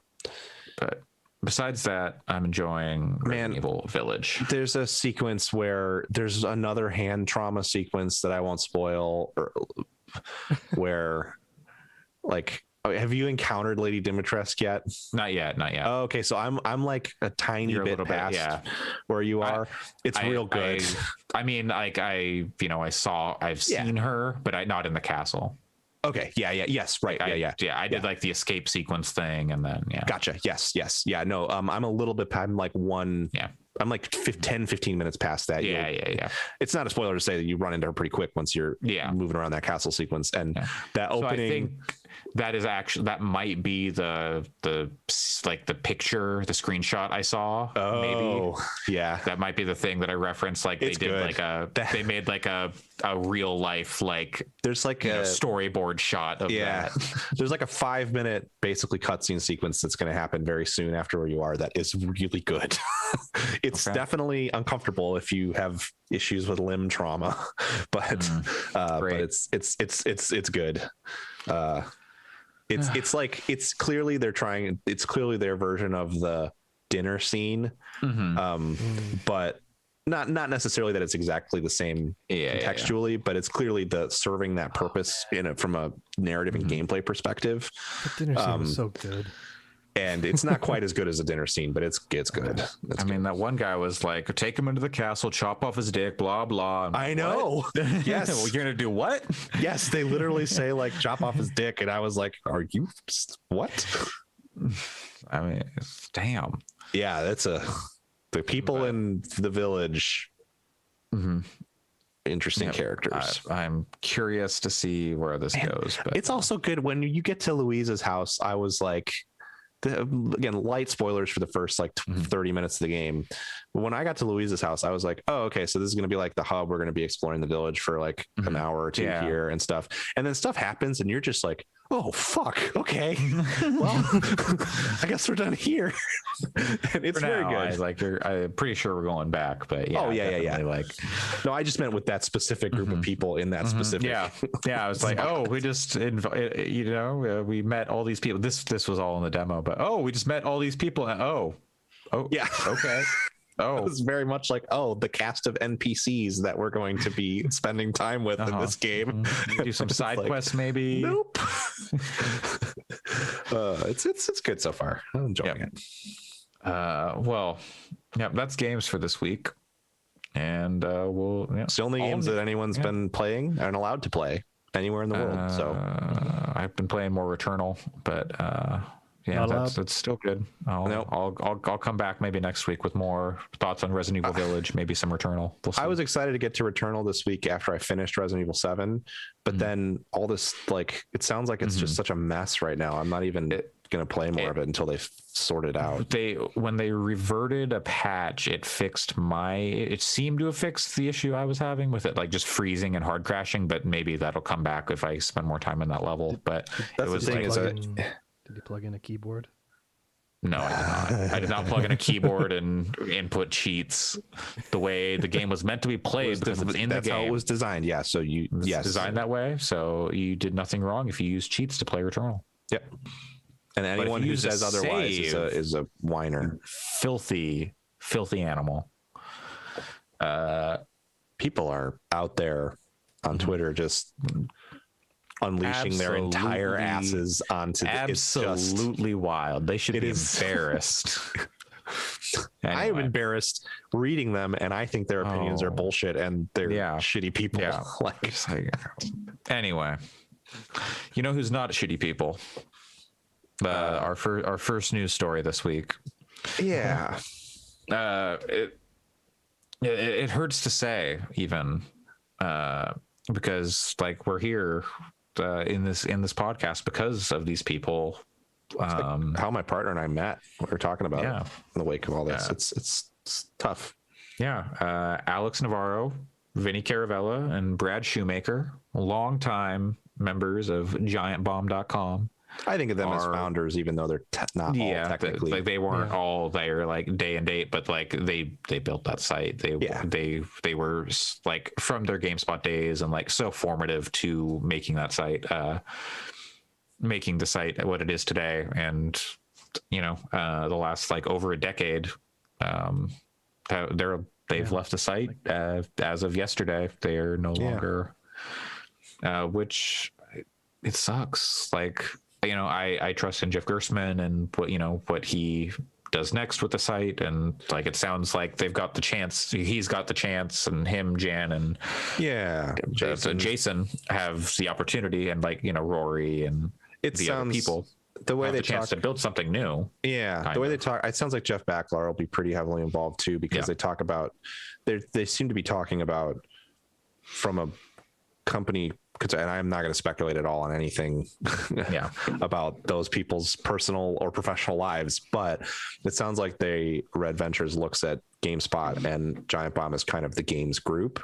And it sounds like Backlar is in a position of pretty high authority now within the games group. And so hopefully he'll have a lot of hand, and he's a really, really, really smart content producer. So I was initially like, fuck this, I'm just done with this site completely. And then in some ways I'm weirdly excited to see what the Jeffs and what the J gang does with Jay. Oh God. Jeff, Jason, and Jan. No. Oh wow. I didn't even think about that. That's the real reason that Alex, Vinny, and Brad left. Because the J's were too strong. Got to get John Vignacchi back, and then he's got to only go. JV. Oh boy. But John Drake. Yeah. Oh exactly. my God. We've bringing all the J's. They're going to change the G in Giant to a J. Yep. And Dave Lang's going to change his name to Jave Lang. But no, I'm excited to see what Jeff's going to do next. I think Jeff did a garage stream where he was like cleaning shit in his garage for 2 hours that I watched. And it was a really great cathartic, like, okay, this sounds like there's a future here that could maybe. My hope is it doesn't sound like he's going down with the ship. No. Like their ship of Theseus. Yeah. And I think the biggest thing that Giant Bomb has, the biggest weakness of Giant Bomb over the last, that has become apparent, it's always been a problem, but it's become more apparent over the last few years, is there's such a like lack of diversity in terms of like the perspectives that people are approaching games from. Certainly there was diversity of taste, but like it was a bunch of white guys talking about games with exceptions from people like Jan and Abby and stuff over the years. But people have come through. Austin. But In Austin, yeah. But I mean, the core of that team for so long has been that. So my hope is that this is an opportunity for them to build a more diverse set of experiences and people to maybe to maybe be a great place for the future of games too. Because I think a lot of places, like, nothing against like people like Rab and other people that work at IGN and Game Informer and stuff. I mean, like Liana Rupert's really cool, and like there's lots of cool people at different places, but I feel like there isn't that, like, no pun intended, like bastion of games media where I go to a place and go like, no, I like everyone here and all of their opinions. Yeah. Like how Giant Bomb was for a while for me. And I think maybe they could do that again. Yeah. Or even if I don't necessarily care for the person, like I at least trust they're on the level, and with for sure. Yeah. Or, you know, I'm not like, oh, this person's wearing a Pip-Boy and streaming, talking about Fallout 4 and how amazing it is. And like, I feel that way about Vice now, but that's like the only place that I have that feeling for. And Giant Bomb. I have felt that way about Giant Bomb too, but yeah. Yeah. I mean, I feel like the internet, they talked about this on the Bombcast, the most recent episode, whatever that number was, I forget. The one titled Brad's Leaving. Punch. That went live. That was perfect. However, like, they're talking about how the internet is so significantly different now versus when they started. And I think the communities that you're talking about, like when I first started using Giant Bomb in like 2010 or whatever, it was a website you navigated to all the time. It was like, oh, first thing I'm going to do when I wake up today is I'm going to go to giantbomb.com and check out the forums and check out what quick looks have been happening. And you watched all the quick looks there. And then as the years went on, when it came to quick looks, I just watched them on the YouTube channel, and I stopped going to the website as much and stopped interacting with the community as much through their forums. And it's just because that's how the internet changed, is people rarely go to an individual site anymore. Like, they go to something that is an amalgamation, or like it kind of accrues stuff from different sites. And like you're getting the filtered best of the best content all the time, rather than just everything. It's a weird market, and I think like part of their whole like changing things up from here, like their plans kind of have to or incorporate that. And, you know, like you said, they were talking about it. Jeff is aware of that, and has also talked about how he's happy to have people who don't know what a Genesis is on the site. Like, was people talking shit about Abby, like, oh, did you know you hired someone who doesn't know what a Genesis is? He's like, good, I'm glad. I think that's been the biggest issue for me with why I've listened to less and less Giant Bomb. And this is where I'm sad, and I don't want to say anything, but part of the reason that I'm excited for, I wish that Vinny and Brad and Alex were going to be there for the next chapter of the site. But part of the reason I'm excited for the next chapter of the site is I feel like over the last few years, their opinions have started to stagnate more and more and more. And I don't even need to really listen to a lot of their content to know what Jeff's going to say about like, a game. And that's not very interesting from a listener perspective, even if I have unending respect and admiration for those guys as a team.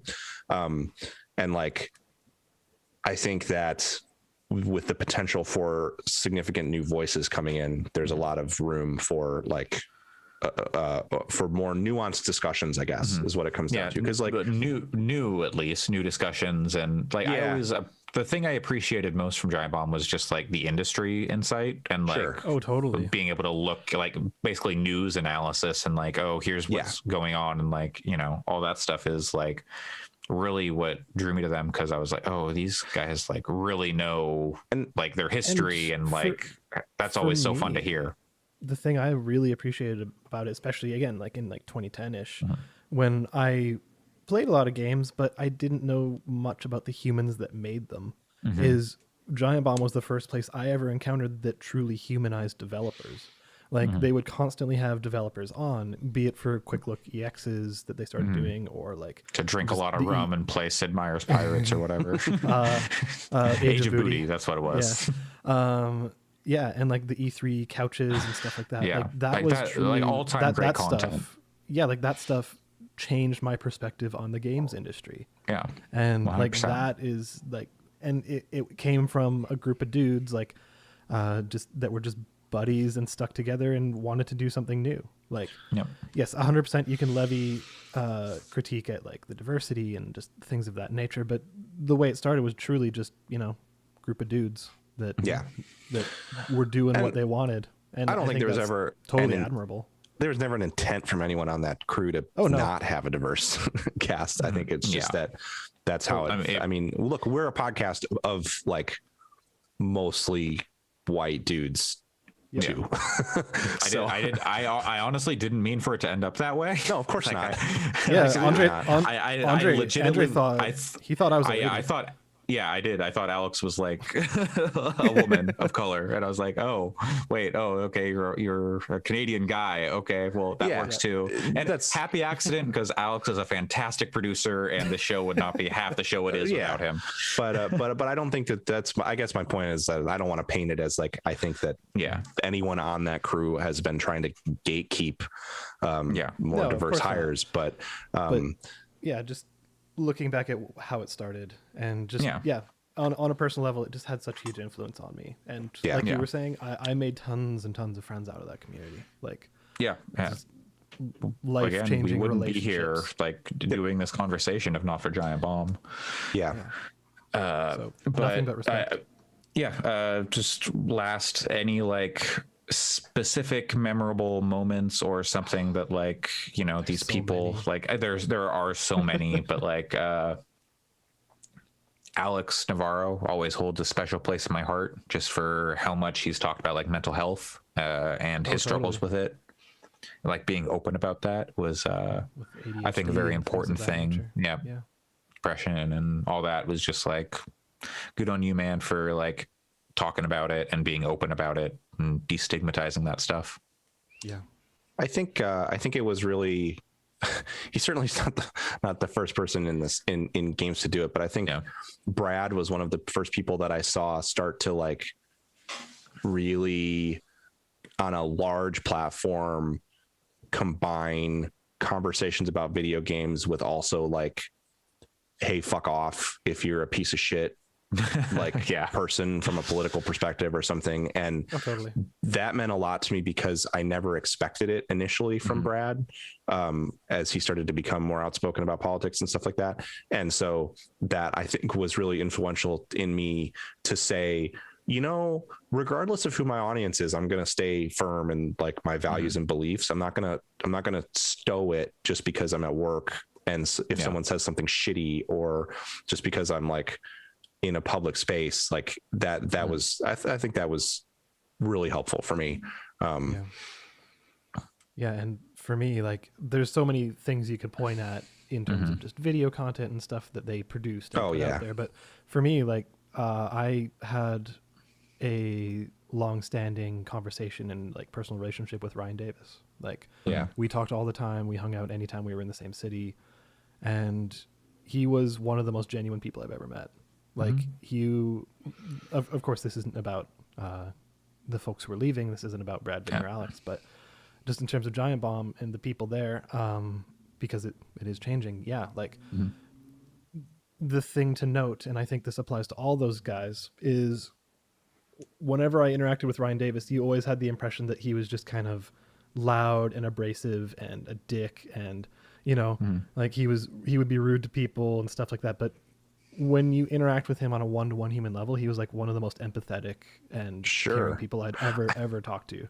Like those conversations were brutally honest in really great ways, and he was never rude, and it was amazing. I mean, I've talked about it with you guys before, but I've always like liked Dan generally on podcast content. I like him when he has like somebody else to like sometimes riff rein off him in a of. little bit. Yeah. Yeah.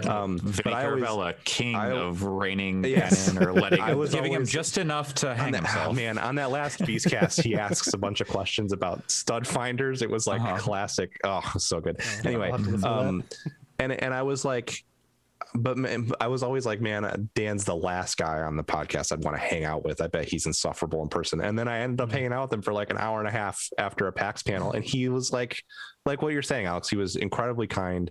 He was incredibly kind to us. He spent a bunch of time hanging out with us when like he's totally didn't have to. And when other people were like, okay, I'm going to go back to my room, go to bed and stuff, he was hanging out, drinking beers in the lobby of this hotel with us for like hours. It was really cool. And I think that that's, just something that you get from that website is that the people there are just like really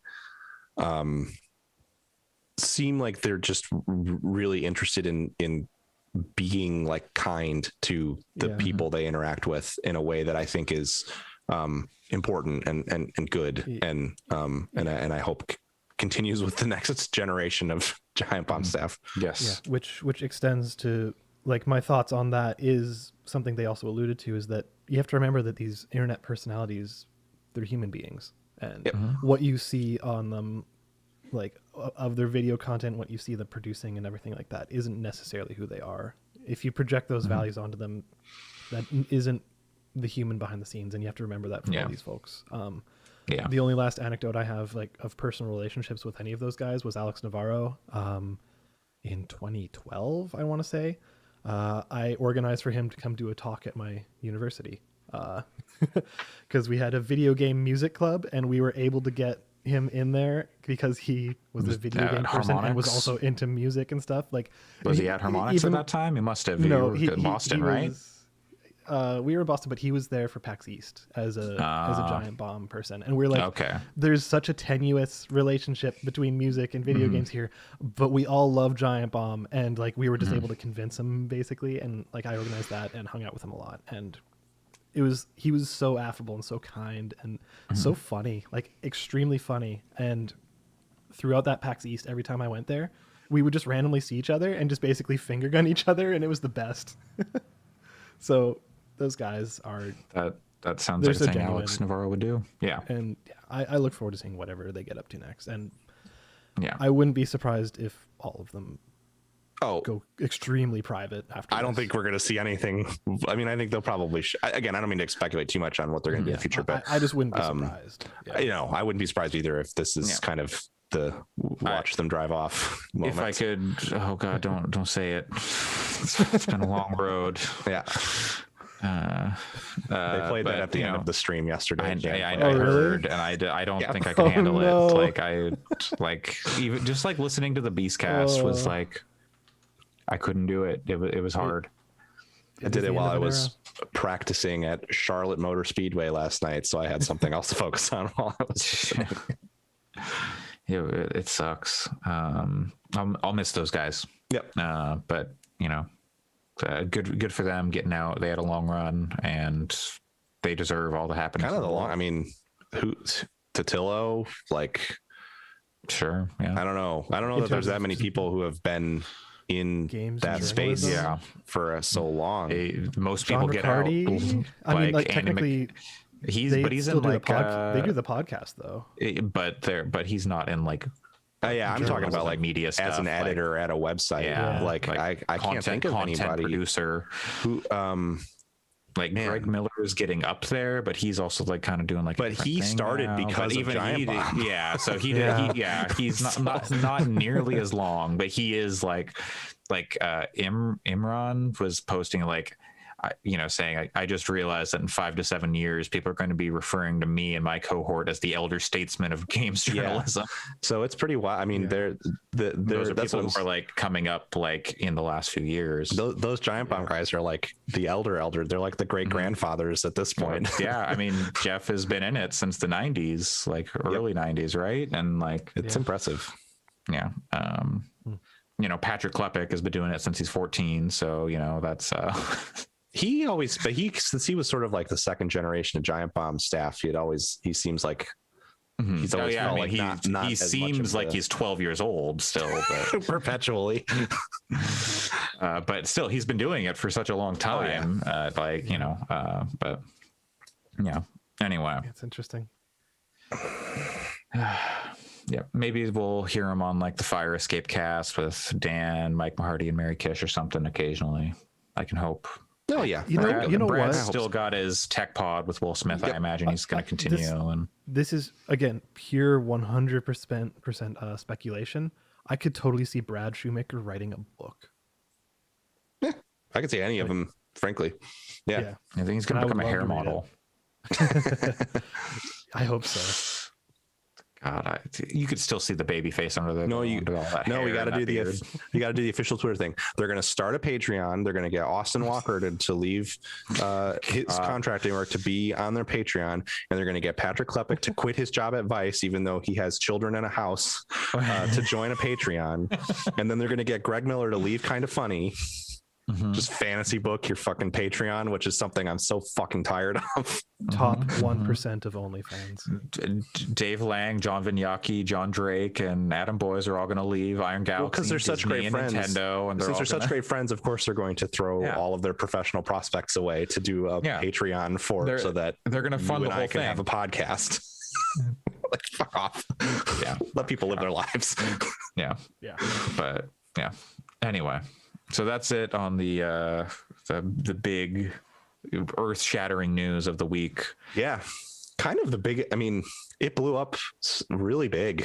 Like the entire game space seemed to be talking about it this week, and it felt like it overshadowed like pretty much, at least in terms of Western games design and media, it blew it up. So we got a couple quick hits here and then like another kind of bigger thing. So let's see. After that, we've got two bits Waluigi of thing is the big thing.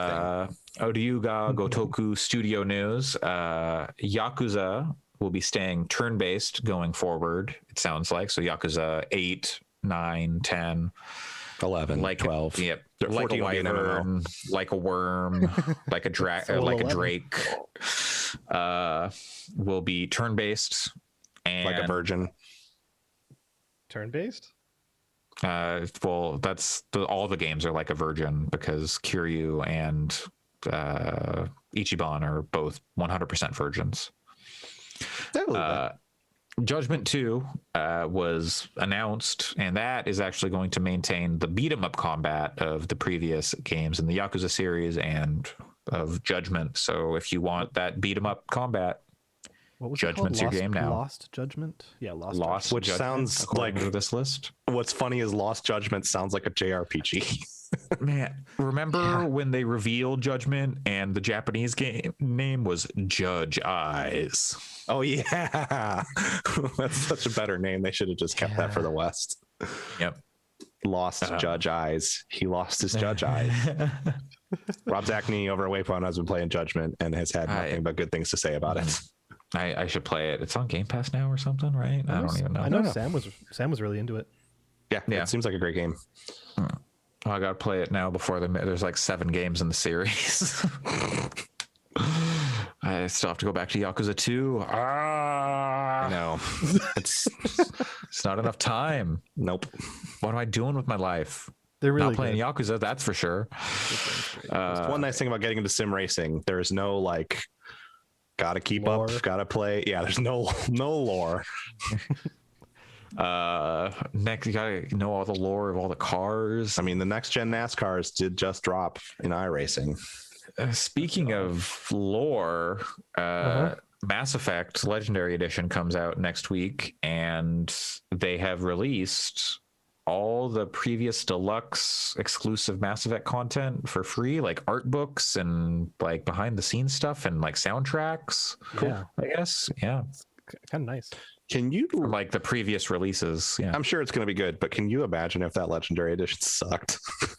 And if they just fucked up making a re-release of Mass Effect? Well, you know what? You can go to giantbomb.com and watch Mass Alex. Yeah. Which is how I have enjoyed Mass Effect in the recent, like, past 2-3 years. Yeah, probably like the past 3 years. So yeah, that's a neat thing. If you want some Mass Effect soundtracks and stuff, you can go get that for free. Yeah, and I'll make sure it's in the show notes, a link to that. Yeah. A couple weeks ago, you might have remembered us talking about Microsoft and Discord, and then how like maybe they were talks, and then Discord was like, "Nah, we're not feeling it." And then this week, Sony and Discord announced a partnership. There's no purchase here, which some people on social media need to understand. There's no purchase. Microsoft didn't fuck up or whatever. Like, Microsoft has had a deal in place with Discord for years. Yeah. We don't even know what the Sony deal is going to look like. It's going to like kind of come together in 2022 is when we'll see like what that is, I guess, or when it'll at least come out.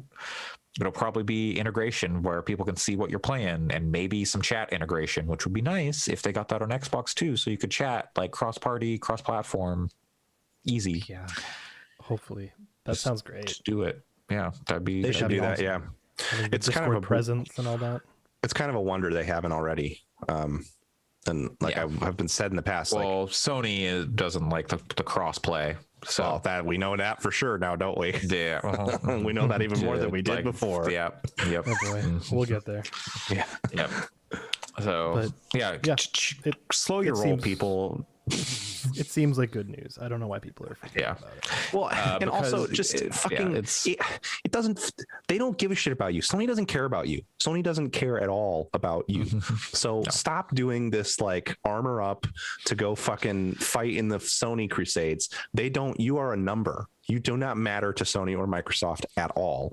Yep. Stop acting like you care about them like they're people. I mean, there are people that work there. Be nice to them when you interact with them. But like as a corporate entity, they don't give a fuck about you. Stop giving a fuck about them. Damn it. Makes me so mad. I'm so tired. Jim Ryan doesn't give a fuck about anything. Absolutely not. The only thing he cares about is crash zooms. Oh my god, yes. And his bank account. That's the thing. They give a shit about is making money off of you. Yeah.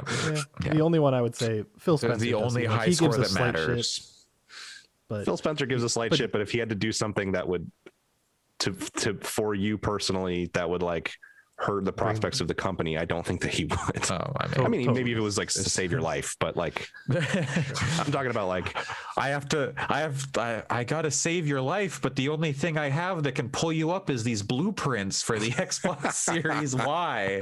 I bet I don't know what he would. I think Phil Spencer seems like in the space of corporate like bosses, he seems pretty good. Yes, is my point. They should sign Vin Diesel up and then have a Xbox Series XXX or Ice Cube. No, come on. There's only one XXX. No, there's two. They made another one. Well, I mean, there's three. But there's only one. There's only one that matters. That was the worst joke I've heard in a long time. I love it. Not sextuple X. Did you see that thing I posted, or someone on Twitter posted? It was like they should call the next Resident Evil like mainline Resident Evil 6, so you can do the IX as 9. Yes, yeah, that was really confuse funny. people. Yes. I just want. Now I feel like I have to play the whole series because I can't get the phrase President Evil out of my head, and I know that that's a thing in Resident Evil 6. Well, It's literally the very beginning of Leon's story. Yeah. It's literally the opening. I just want to 6 with you. I want someone to look into the camera and go, "President's evil." Yeah, that's Solid Snake. I did sound like Solid Snake more than the Resident Evil voice. Get David Hayter in there, sure. It is fucking wild that there was never a Resident Evil Metal Gear Solid crossover. I know they're totally different companies. I understand, but Konami doesn't give a fuck. No, clearly, it just seems like in the 90s or something that would have been a time. Yeah. Anyway, Snake, can love bloom in a viral outbreak? Snake riding, yelling, "Leon!" from in a dumpster. And then Otacon is just rolling down a hill. Oh God, Oh wow! I got a fanfic to write. I gotta head down to Osaka, visit Capcom. What was who was the dude who was always pooping himself? That's Johnny something. Yeah. Thank you. Yeah. Get Johnny in there. Yeah. Former 343 dev has come forward saying Halo Infinite is constantly being made under crunch Surprise, conditions. surprise. Or shouldn't Yeah. it say is being made under constant crunch conditions? I'm taking issue with the way this is written here, but maybe this I is the wrote quote. it at I don't like know. 2 a.m. I mean, it's the same thing either way, I guess, but I'm not. Yeah. It sucks. I'm not surprised. That game. I think that game's. I have no faith in that game being anything other than a steaming pile. There are gonna be like like you were saying with the Sony stuff, like the same goes for Microsoft, and they're gonna be people who defend it no matter what. But like that game needs to be like hot fire, like in a good way. Yeah, it has to be really good to matter, and it will not be. Well, I mean, I don't know how they make it hot fire. That's what I mean. Like, I don't know what expectation we have to set for it to hit that. Like, I just don't know what realistically it would have to be. I mean, for me, like Halo's always been like the multiplayer thing with my friends. So like, I'm not the person to answer that question. And maybe they need a really good multiplayer thing.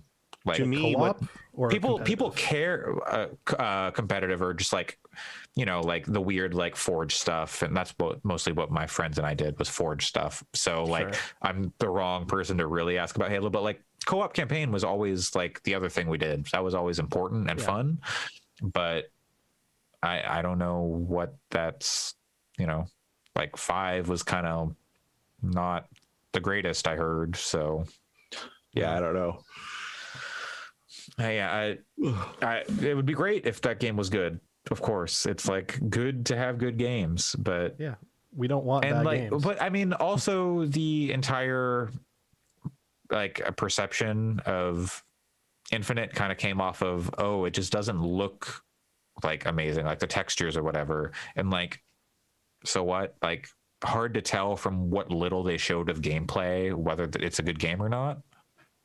But that game, like, if it was, like they wouldn't have delayed it a year if it didn't need it, if they didn't think they could fix it or do something.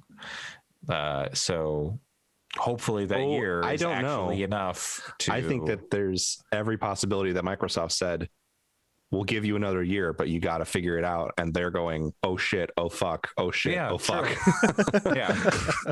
But, why? How do they get to the point where does Microsoft, someone has to say, oh yeah, we can do XYZ. And like, here's what we can do actionably based on what they saw in this like 5-minute trailer or whatever. Like, oh yeah.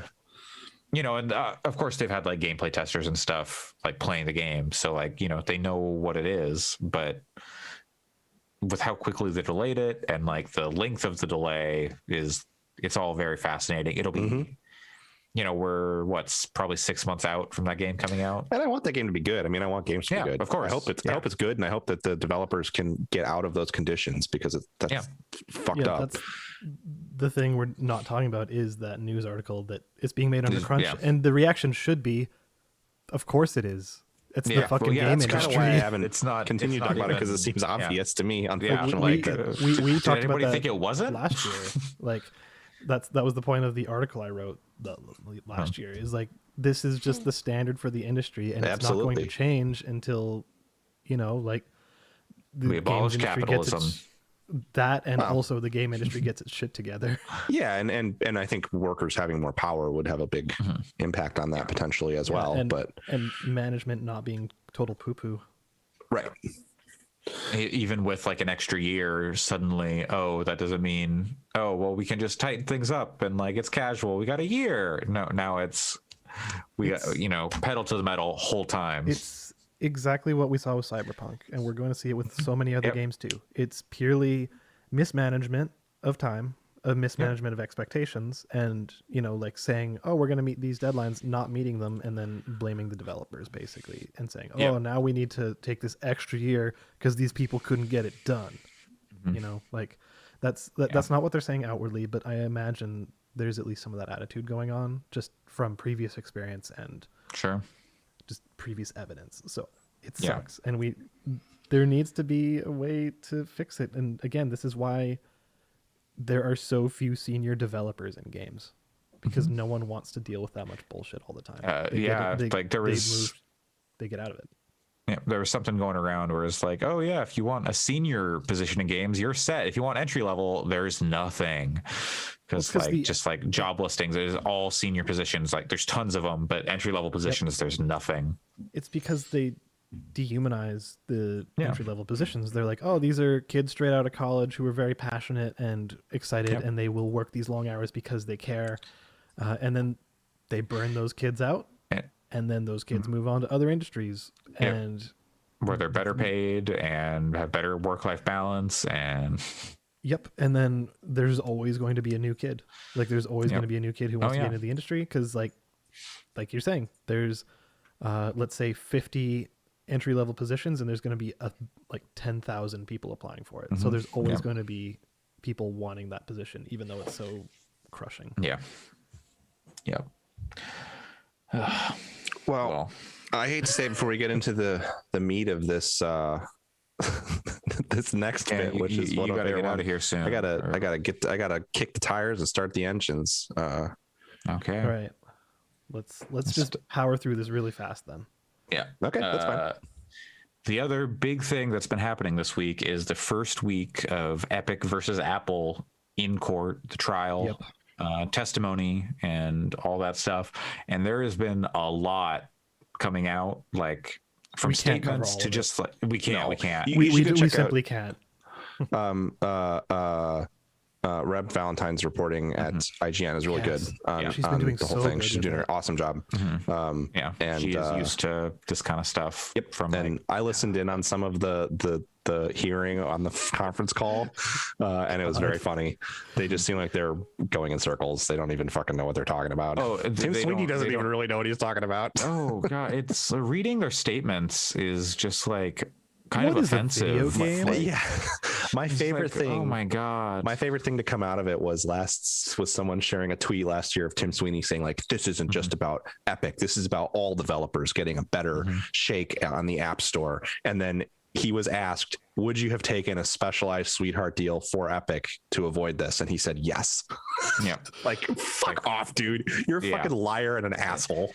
Like, we probably like said that was the case back when we were talking about of course. I never believed him at any point, but we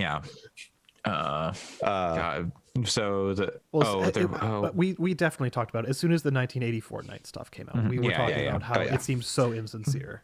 That's what 1980 Fortnite's all about. Anyway, you should go read their reporting. It's good. We have to call out that one. We have to call out the thing from today. Yeah. So, and we talked about this on the podcast a couple days ago or a couple weeks ago, was how Itch is now on the Epic Game Store. Like you can download the Itch client, which gets you get to the Itch store and launch your Itch games and all that stuff, so you don't have to go through like the web browser, which is great, because if you're not familiar with Itch, it's like a wonderful hub for like indie creators. It is filled with unspeakable games that are not fit to be said in a courtroom. That's what it is, Alex. Facepalmed as soon as you said that. Who said it? Was it the Apple? It was the Apple person, I believe, said they are unspeakable games. Yes, like they are filled with fetishes and descriptions filled with fetishes and names that are unspeakable in a courtroom. Like what? So is stupid. Like these people are, so stupid. Their other big gotcha was there are 25 games on your top 20 game page. Like what? Okay. But yeah, so their whole thing was basically I didn't hear Apple that. was it was very silly. They were going through the store and like, oh, is this? And because part of the thing is like Epic wants to be able to put like a store or like, third party stores on on like iOS or like, you know, other like Android. Sure, like a consolidated place where you can get all the stuff. Sure. Yeah. Well, so like, you know, alternate stores. So if you don't want to go through the App Store, you can go through the Epic Store or like the Amazon Store, Yeah. whatever. Gotcha. That's part of like Epic's kind of push. It's like alternatives.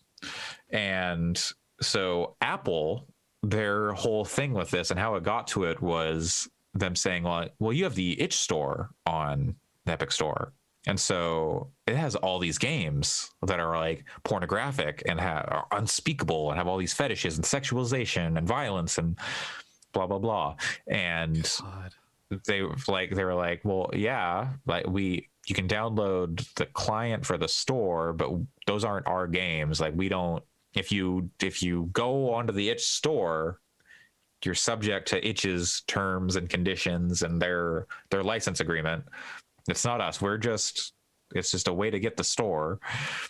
And Apple was just like, but if this was you know, if you had a store on iPhone, could people download itch on mobile? And like, well, I don't think so, because they don't have mobile. Like they don't have like a mobile app as far as I know.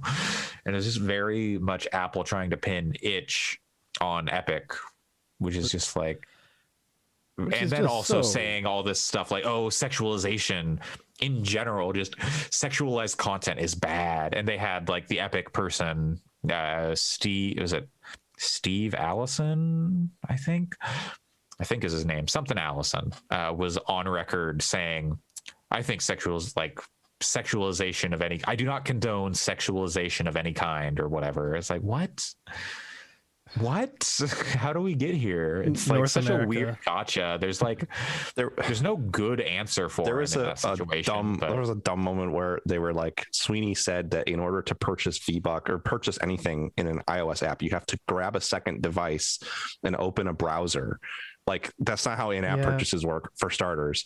Second of all, then the judge was like, hold on a second, are you saying you want children to be able to impulse purchase things? And it's like, good. What the fuck are we doing here? Do you know how iOS works? Yeah, like, have you ever heard? Is this the first time you're hearing about the concept of e-commerce? Like, of fucking course they want kids to be able to buy stuff with impulse purchases. It's shitty, but in some ways it's like, why are you even asking that question? Oh, because they don't know like how any of this stuff works, and it's very funny hearing like because the video game industry is so secretive. One of my favorite stories from this week was actually the judge getting very frustrated by third parties coming in and asking for documents to be sealed and redacted like in real time. And like in the middle of testimony, and then they're like, wait, we need to redact this right now. I just got word from like a partner, and they're like, are you fucking kidding me? What? This is unheard of in like so the courts are not prepared for the like documents were like released and then had to be like sealed. Yeah, like documents had to be sealed after being already released, and the judge like, this is pointless, you know. This is nonsense. To step it back to the itch stuff, I think the thing that's has been most frustrating about it is like they pulled up some very specific examples, which whatever. But like the thing about itch and sexualization and things of that nature is the fact that a lot of that comes from like queer creators who will be deplatformed for expressing their like opinions on things like gender or you know, just anything to do with the LGBTQ community. They go to itch because they aren't going to be censored and they can express whatever they need to. So they're in like the Apple lawyer is like just it's Apple indirectly, but because you can consider this the voice of Apple coming through, like deplatforming them and marginalizing them even further, and like that's the whole point of itch. So it's 100% that part was like just very garbage. frustrating. That was very, very frustrating. Apple trying to like moderate platforms that are not their own, basically. Which they have a history of, but we're not going to get into it right now. Mixolumia, an unspeakable game. Of course. And speed dating for ghosts. Unspeakable. It's also on Steam, but it's also on, there's unspeakable things on Steam, you believe me. Steam is much more unspeakable than itch. Oh, 100%. But yeah, so that We'll the certainly be testimony talking and about stuff. this. Yeah. Oh, I'm sure there'll be plenty of gold to come out in the next week. Testimony will continue next week. Oh, there was some really good stuff about Roblox and like the I missed distinction. that. Apple saying, "Oh, well, Roblox is an app with social experiences, but then and Fortnite is designated as a game in the App Store, but then Roblox is also designated as a game in the App Store." So, and the judge is like, "Wait, so how is Roblox and Fortnite? How are they different?" And Apple is like trying to say some shit, and it's stupid. It's stupid. People Sounds like such a semantic nightmare. Oh, it is 100%. What is a game? They're talking about what is an RPG and like, stuff like that. But there's only one thing I can say. I know what art is because I know what art is when I see it. And this week I saw art. You saw a weird ass official Waluigi rendering from a Nintendo Switch unboxing. Like the blue one, the new blue Switch unboxing from Nintendo, just has like a weird, like back breaking, like think of like the weirdest, most awkward pose you've seen a woman in on the cover of a comic book from like Marvel or DC. That's what Waluigi looks like in this picture. It's beautiful. So incredibly sexy. 100%. Wow. The tongue is like lovingly textured. He's holding a rose as you would expect from Waluigi. Oh, yeah, of course. Wario likes money. Waluigi likes roses. Interesting. That. Yeah. I was gonna make some joke about Daisy, but anyways. Daisy. Yeah. Daisy. Waluigi's battle royale of choice. Yeah. That is gonna do it for episode 171. We're gonna get out of here so Pat can get his race on. Get in that cockpit. Oh, he's gesturing at his cockpit. His cock right now. Yeah, yep, he's showing us. Yep, he's that's loving the pit showing right us there. the whole thing from base to stern. It's very spherical. It extends to the ground. I can't show you to all of it because I'd have to go under the desk. Never show under the desk in a Zoom call. Oh no, he's doing it. Oh, yeah. Oh wow, that's very textured. The only thing missing is some. Oh, there's a foot. It's got a sock on though. Sorry, viewers. Just no. We need to turn this off. We don't do cameras anymore. Yeah, I know. We had not since I showed my nipples. Jesus Christ. Yeah. Oh boy. Yeah.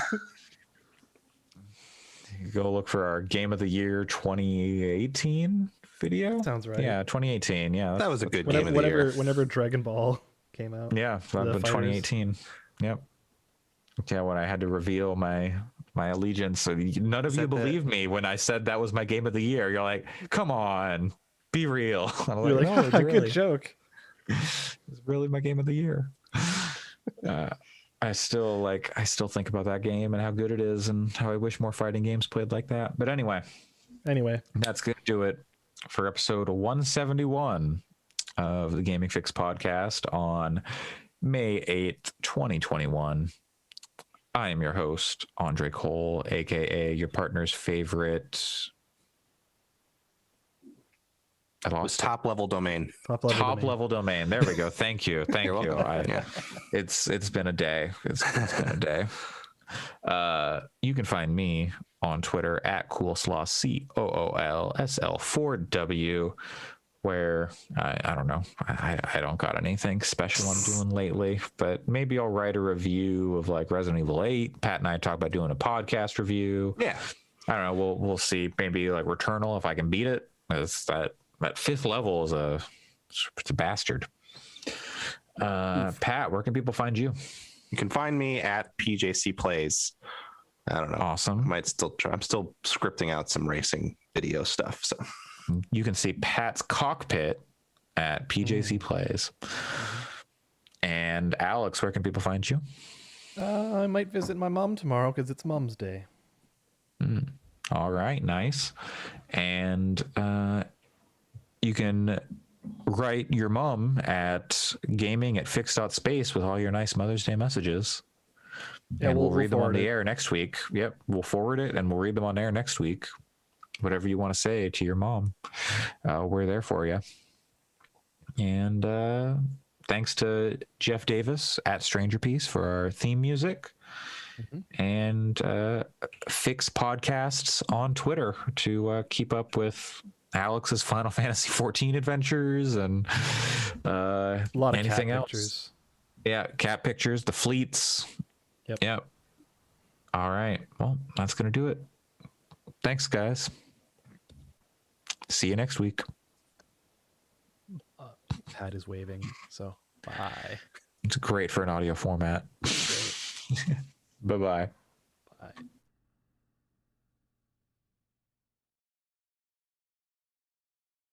The recording has been ended, but we are still here because there are no endings in life. Things carry on forever.